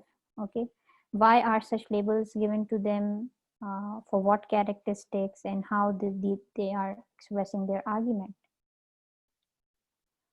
Are these arguments articulated overtly? Less of the time it happens. Are they intensified or are they mitigated? Now, there can be explicit racism also, intensified form, which can convince a group of people to kill the other group of people. This can be so intensified. Sometimes it is not so overt, it is covert, like in modern times when racism is not really encouraged, and it is not thought to be the work of educated or literate minds. So, but it is present, of course it is present in every society. So sometimes you will find it in covert ways, sometimes not really explicit but implicit, and sometimes it is mitigated also with less intensity. Now, basically, as DHA is a part of linguistics, so we basically work with discursive strategies. So discursive strategies are concerned with systematic ways of using language. We locate them at different levels of linguistic organization and complexity. Basically, these are the ways in which people use language, and that happens to do a lot of things for them. Okay, for whatever purpose they are using it. Okay. Finally, we come to topoi. Now, topoi are part of argumentative strategy. Okay, and these are part of the argument, which are explicit also, which are basically, these are premises also, and they should lead to a certain conclusion too. There are two parts of the arguments. Okay, one is premise and the other is conclusion. As I have given you example that the premise is because unemployment is because of the immigrants. Okay, therefore they should be done something about it.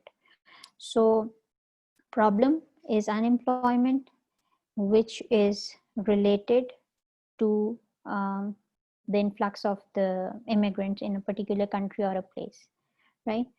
So every topoi being an argument has a premise and has a conclusion.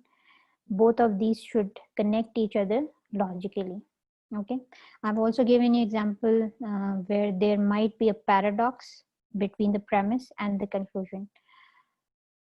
Immigrants are lazy, they are not skilled, they don't work, they are a burden, which implies that it cannot be connected to unemployment. If the premise is that unemployment is because of the immigrants, that the conclusion should not be that immigrants are lazy. Okay, so there can be a illogical argumentation also. When do we call an argumentation as illogical? When the premise does not fit the conclusion, right? Now, she has taken out a number of topoi from the work that she has been doing, and all of these topoi is basically a plural, topos is the singular. So she has come up with number of topos, and these are given in your books also. For instance, we'll just do a few of these. For instance, if this is the topos of advantage or usefulness, excuse me, if an action under a specific relevant point of view will be useful, then one should perform it. Okay, anything which is for the advantage of the people should be done.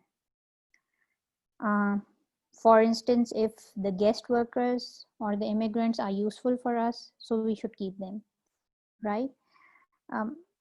In the same vein, then there is an opposite topos also, the topos of uselessness or the topos of disadvantage.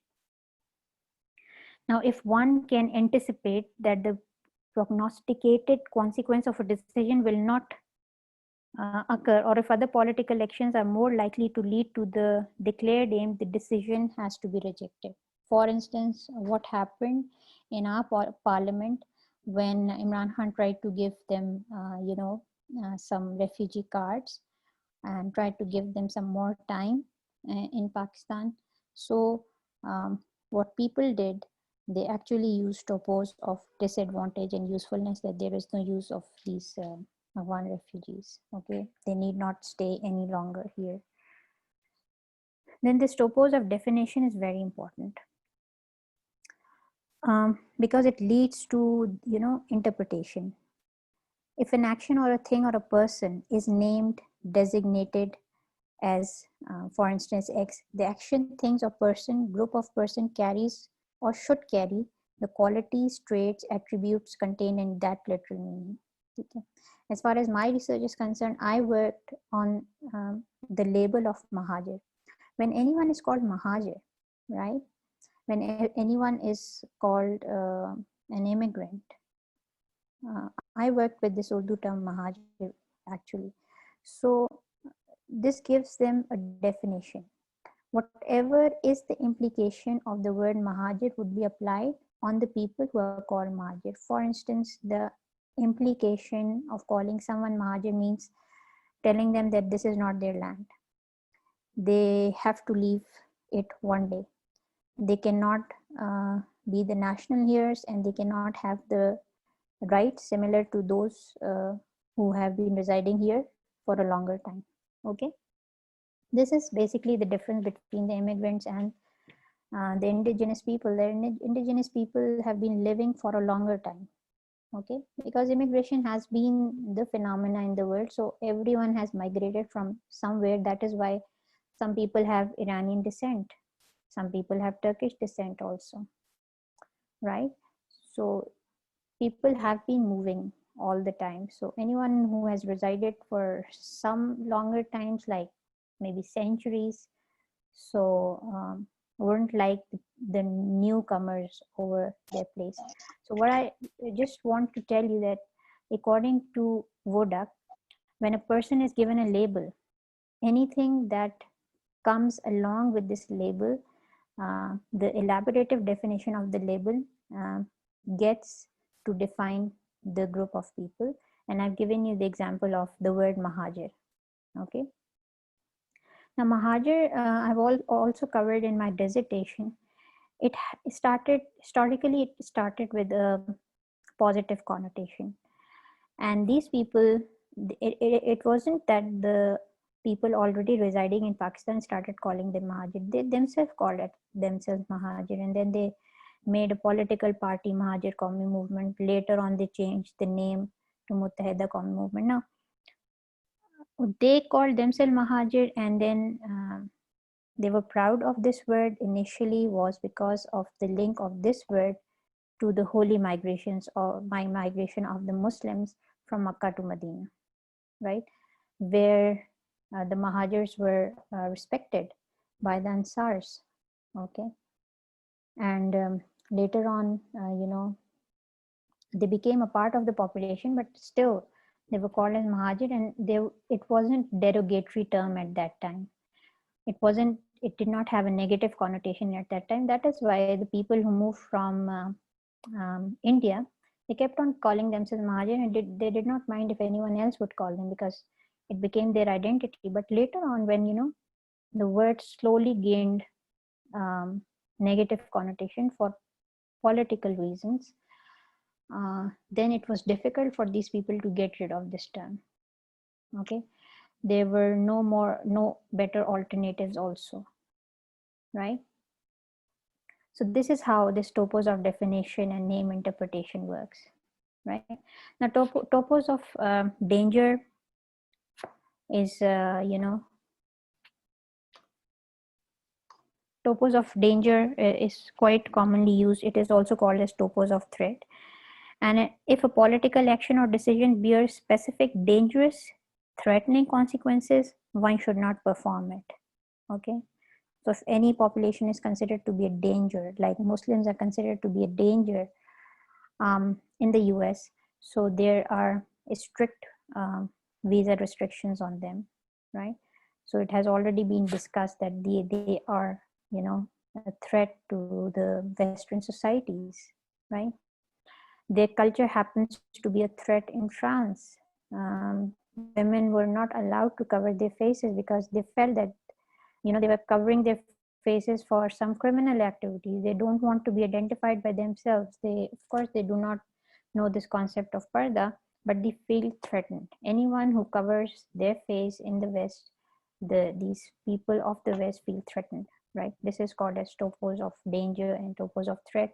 This was actually discussed in the French Parliament, and therefore the women were asked not to cover their faces, and they were actually punished if they were found to cover their faces in public. Okay, then we have topos of humanitarianism, and then we have topos of history.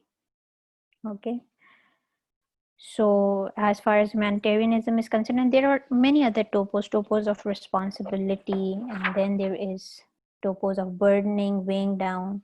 If a person, an institution of a country is burdened by a specific problem, one should act in order to diminish these burdens, like overcrowded places or anything like that. There is topos of finances also, reality, numbers, law, history, culture, topos of abuse, all of these. Okay, so these are basically called as topois, and these topois form an important place in discourse historical analysis. Okay, now coming to the procedure, right? Now, how do you do this? How do you do this analysis? First of all, you are going to find out some sample text. Okay, you will collect data with the context. They should have a similar social, political, historical, psychological context, whatever you need to find out. Now, once the genre and the discourse to which the text belongs have been established, there can be different genres, and you will be working with different genres. I told you that you can work with political speeches, you can work with the written policy documents, you can work with the constitution. I also work with language bill, right? I worked with language bill. I worked with a political interview of a politician from the Sindh Assembly. I work with a blog. Then I work with an editorial. All of these are genres. I work with the interviews, and I think 2 more discourses were there. Okay. Anyway, so once you establish the genre, then you look for the ethnographic information. Let me enter some of your class fellows.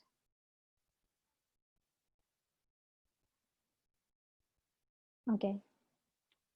So once you get your sample information, you decide the group of people that you would be working about. Then you can conduct the ethnographic studies also, collecting ethnographic information. You will establish interdiscursivity and intertextuality. You will find out text on similar topics with the similar arguments, and macro topics, other genres also. Now, from the problem investigation, you will formulate precise research question. Okay, this is how DHA works. You collect the data. Now it goes, it doesn't go the way the rest of the researchers go. You collect the samples first. Okay. You can even collect the ethnographic feasibility, whether the ethnographic study would be possible with a certain data or not. Whose mic is open? Humera's kitchen is open. You can hear the cutlery. Okay. Now, then you will form the research question. Okay, you will operationalize the research question into linguistic categories. I'll show you how you would do it. And then you will apply those categories.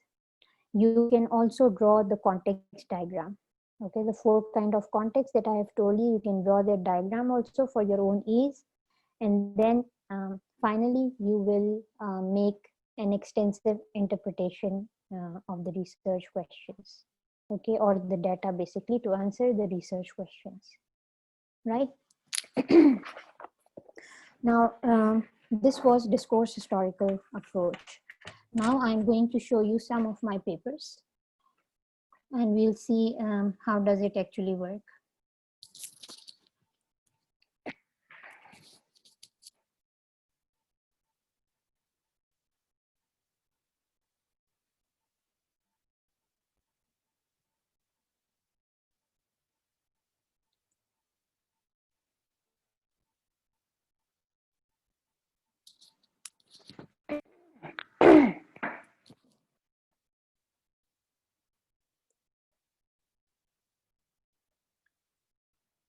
Okay, let me share this paper with you. Okay. I could not get hold of all the papers that I got published, but there are just 2 that I could find out on my near to my desktop. So here it is: Discursive Construction of Immigrant Identity, Discourse Historical Analysis of Mahajir Identity Block. Okay. So the discourses play an important role in identity construction, as identity discourses carry within themselves themes and discursive strategies.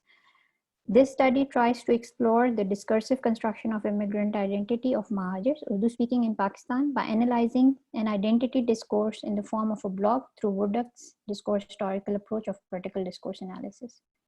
The discourse constructs and deconstructs Mahajir identity by focusing on certain themes, the major one being the non-acceptance of such an identity and the parallels attached with it. The blogger makes use of several discursive strategies, with strategy of dismantling and demontage as a prevalent one, through which she expresses her dislike for this identity. I took a blog, okay, some girl has written a blog and then I analyzed that. The blogger believes that Mahajir is a label and not an identity, the label with the negative connotation and derogatory denotation. The text aimed at dismantling the immigrant identity and the need to disown it. The term Mahajir and the identity that has come to be associated with it is a part of discursive practices that have formed over decades. Removal, now this is the prognostic critique. Okay, what's the solution? Removal or the reconstruction of this identity would need another set of discourses to take roots in the discourse producing circles in the country. Okay, so here, let me see if in the next year discourse is attached. Yeah.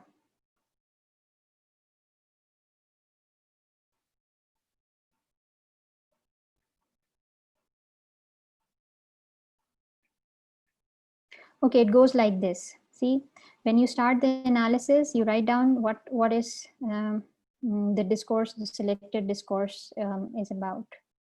Okay. The selected discourse is a blog by the title "Don't Label Me Mahajir" that appeared in Online The Express Tribune on 11th February 2014 and written by Alia Suleiman, a member of immigrant Mahajir Urdu speaking community. Okay, this is what we could know of the bloggers, because bloggers' details are seldom given. Now, how do you analyze it? What are the steps? You go for the historical context. Okay, and the history starts with 1947 migration. Thematic content, right? You try to take out some recurrent themes. Okay, then you come to the discursive strategies. Okay, or discursive strategies of the 4 discursive strategies that we have done, and there are more discursive strategies also. They're just not this one 4, but there are also, or like perspectivization is another discursive strategy. Okay, 4 are the major ones that Wodak found out. Otherwise, there are other strategies also, and this strategy refers to the framing or discourse representation by means of which speakers express their involvement in discourse and position their point of view in the reporting, description, narration, quotation of discriminatory events or occurrences. Okay, you can find this strategy in Resigel and Wodak's book. If you're interested, I can send it to you. I told you that very few researches you would find, especially in Pakistani context. You would, whatever you will find would be, somewhere in Europe, not even in America. So one of my supervisees tried her hands on DHA, but I don't know if it was very difficult. She's unable to submit it yet, right? This is a good reminder. I need to, ask her what happened to her long existing discourse historical approach. Anyway, so this perspectivization strategy is actually used here in these instances when the blogger positions herself as of that people she's trying to talk about. I'm labeled as an outsider. I wonder where exactly I belong. I don't even know why we are called immigrants. I stood out among my peers. I stand out among my colleagues. I have turned into a minority. I'm not looked at kindly. I'm a Mahajir. This is the strategy of perspectivization, how she positions herself in the society and so in the discourses. Okay. Then there are strategies of, transformation also. There are examples. This is an interesting one.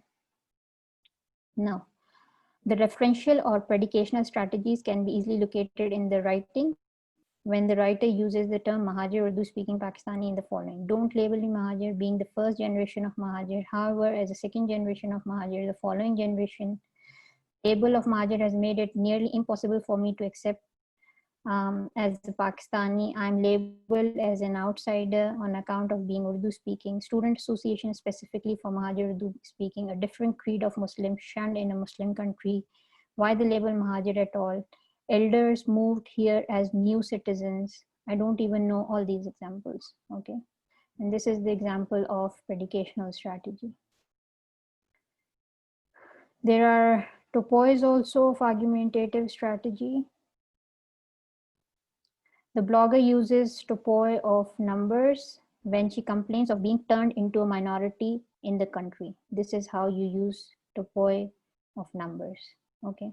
Topos of uselessness has in her argument is found when she writes, the emergence of identity is no help to the common man.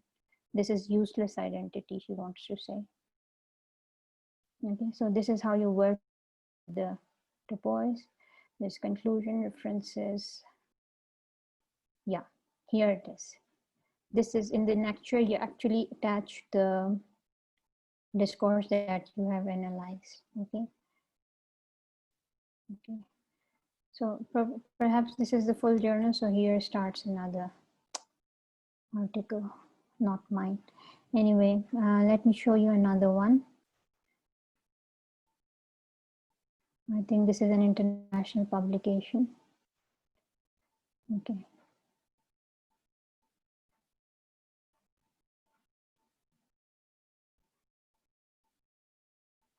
Okay. The Mahajir identity in Pakistan, the natives perspective. This, the discourse of this is created through the interviews. Okay.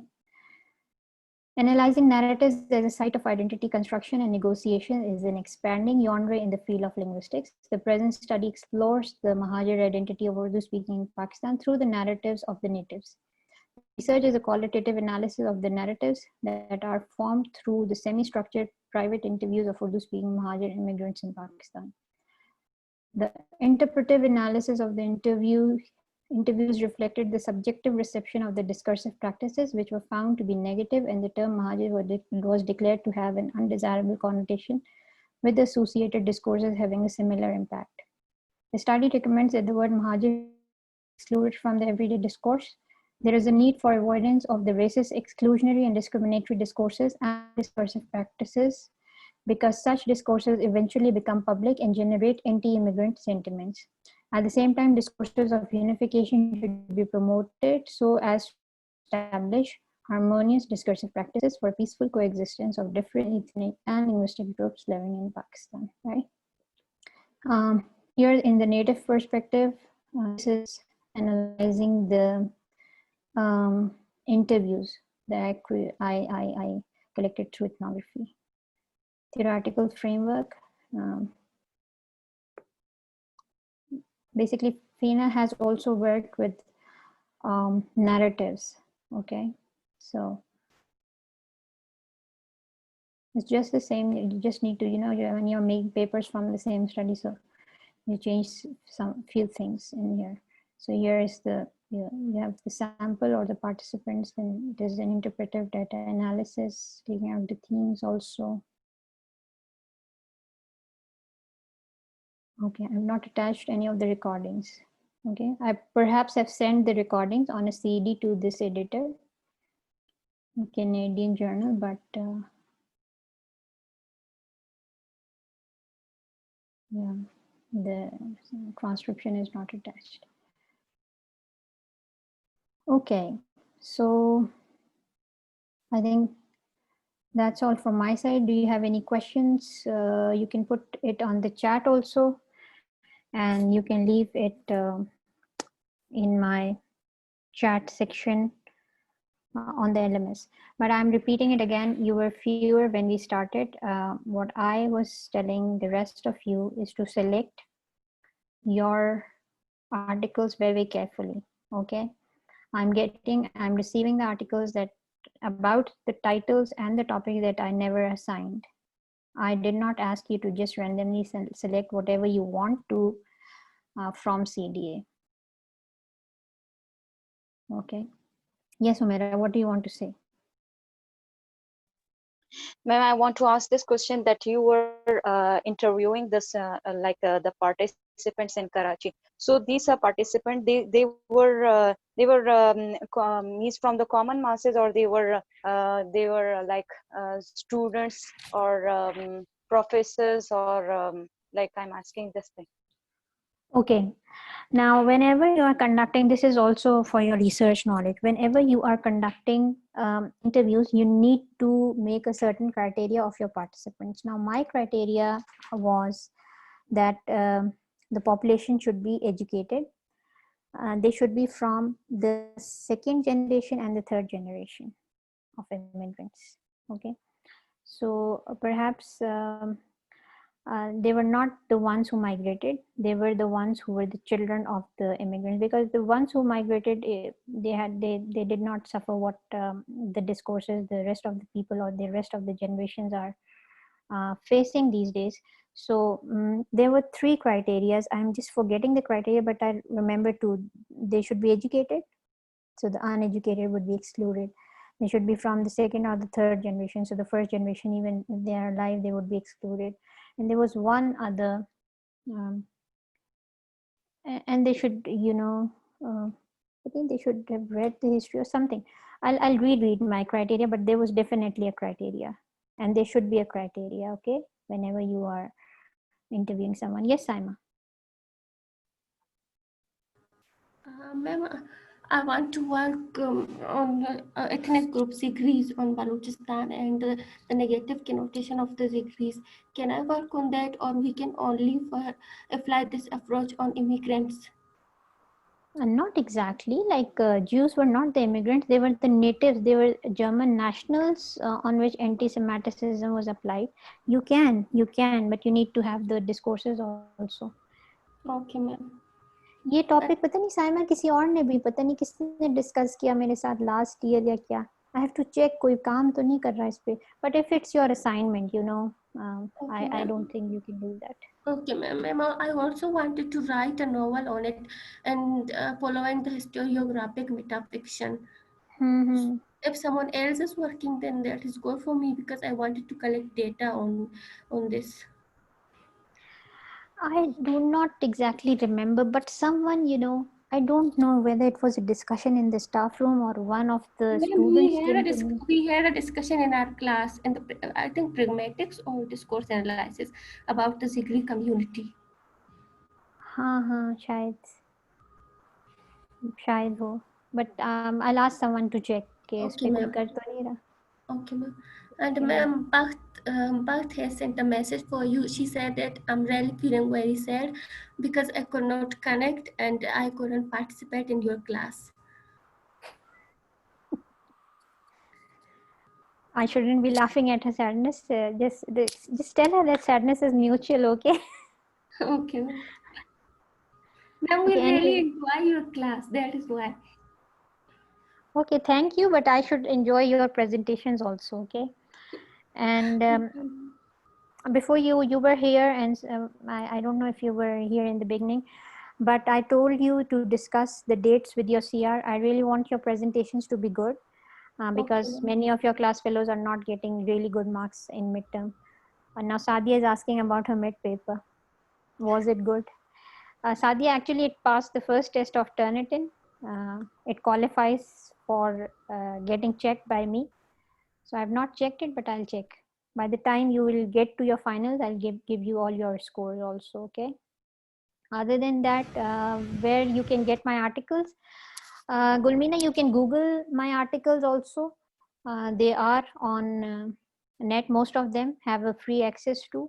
Otherwise, if you like any of my 40 articles, I can send it to you. If you want only for the CDA, I have articles on critical discourse analysis. I have articles on second language teaching, learning, and lots of other areas also. Okay. So we'll keep on discussing. I'm not seeing you on Saturday. I'll be seeing you on Monday for your, but you would tell me if you're ready for the presentation. Otherwise, I can conduct the presentation next Monday also. Yes, Adya. Yes ma'am, thank you so much. आपने बता दिया. I thought that you have checked it, तो मैं वो marks का पूछ लूँ. Otherwise I knew that Turnitin would pass it because I did it with my own words. And secondly, ma'am, I sent you the article yesterday by me and Uzma. We are I going to think do. I think I approved it. I approved it. I'm not talking about the articles that I approved, but I'm talking about the articles that are being either repeated or not relevant to the topics that I've said. Okay. Okay. Right. Okay, ma'am. Yes, Okay, Uzma. so we are working on it. Thank you. Right. Fine. Yes, Uzma. Yes, ma'am. I was not able to get it. How it is different in its procedure, like this DHA, because don't we do the same, collecting data first and then applying some critical framework and then analyzing it, something like Okay. that? Yeah. The differentiating characteristics of DHA, one is its triangulation. Okay. Otherwise, in rest of the theoretical frameworks, we usually work with a single discourse and one genre. For example, most of the discourses that you would see in Venn Die's approach are the media discourses. Okay, but here you are allowed to work with multiple genres, and you cannot do DHA without triangulation. Okay, this is one thing. The other thing is about its ethnography. In other discourses, usually we go with the published discourses or the printed discourses. But here, it gives you the flexibility of creating your own discourse through ethnography.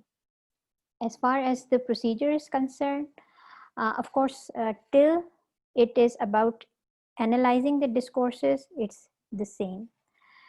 The only difference is that you take 4 kind of context and you have to attach one of the context, that is the broader one, at the meso level or the macro level to the history.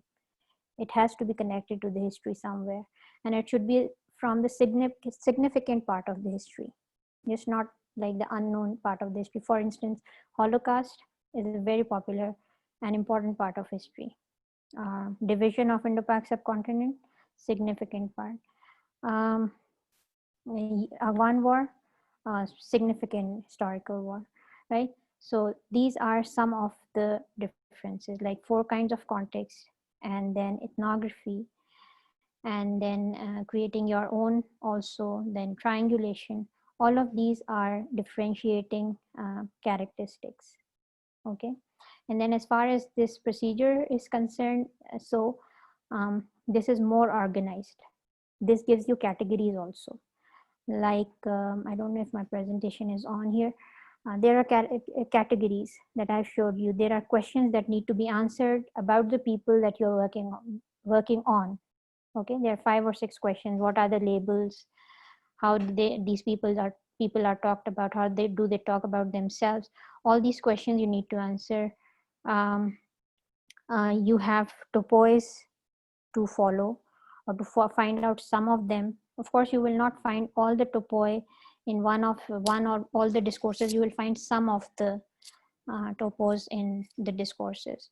Then it works with themes also, and of course, history gets another heading. So these are the differentiating characteristics that also follows in the procedure. I hope I have answered the question, Uzma. Yes, ma'am. Clear. Thank you so much. Okay, fine. So I think that's all from my side. Just let me know through your CR when you guys are properly ready for your presentation. Perhaps you will be presenting in groups, so we can have 15 minutes for one group. So please limit your presentation to that time so that everyone can present in the 2 allocated days. Okay. So I'm putting this recording on stop, and this will be available to you by late evening. Okay.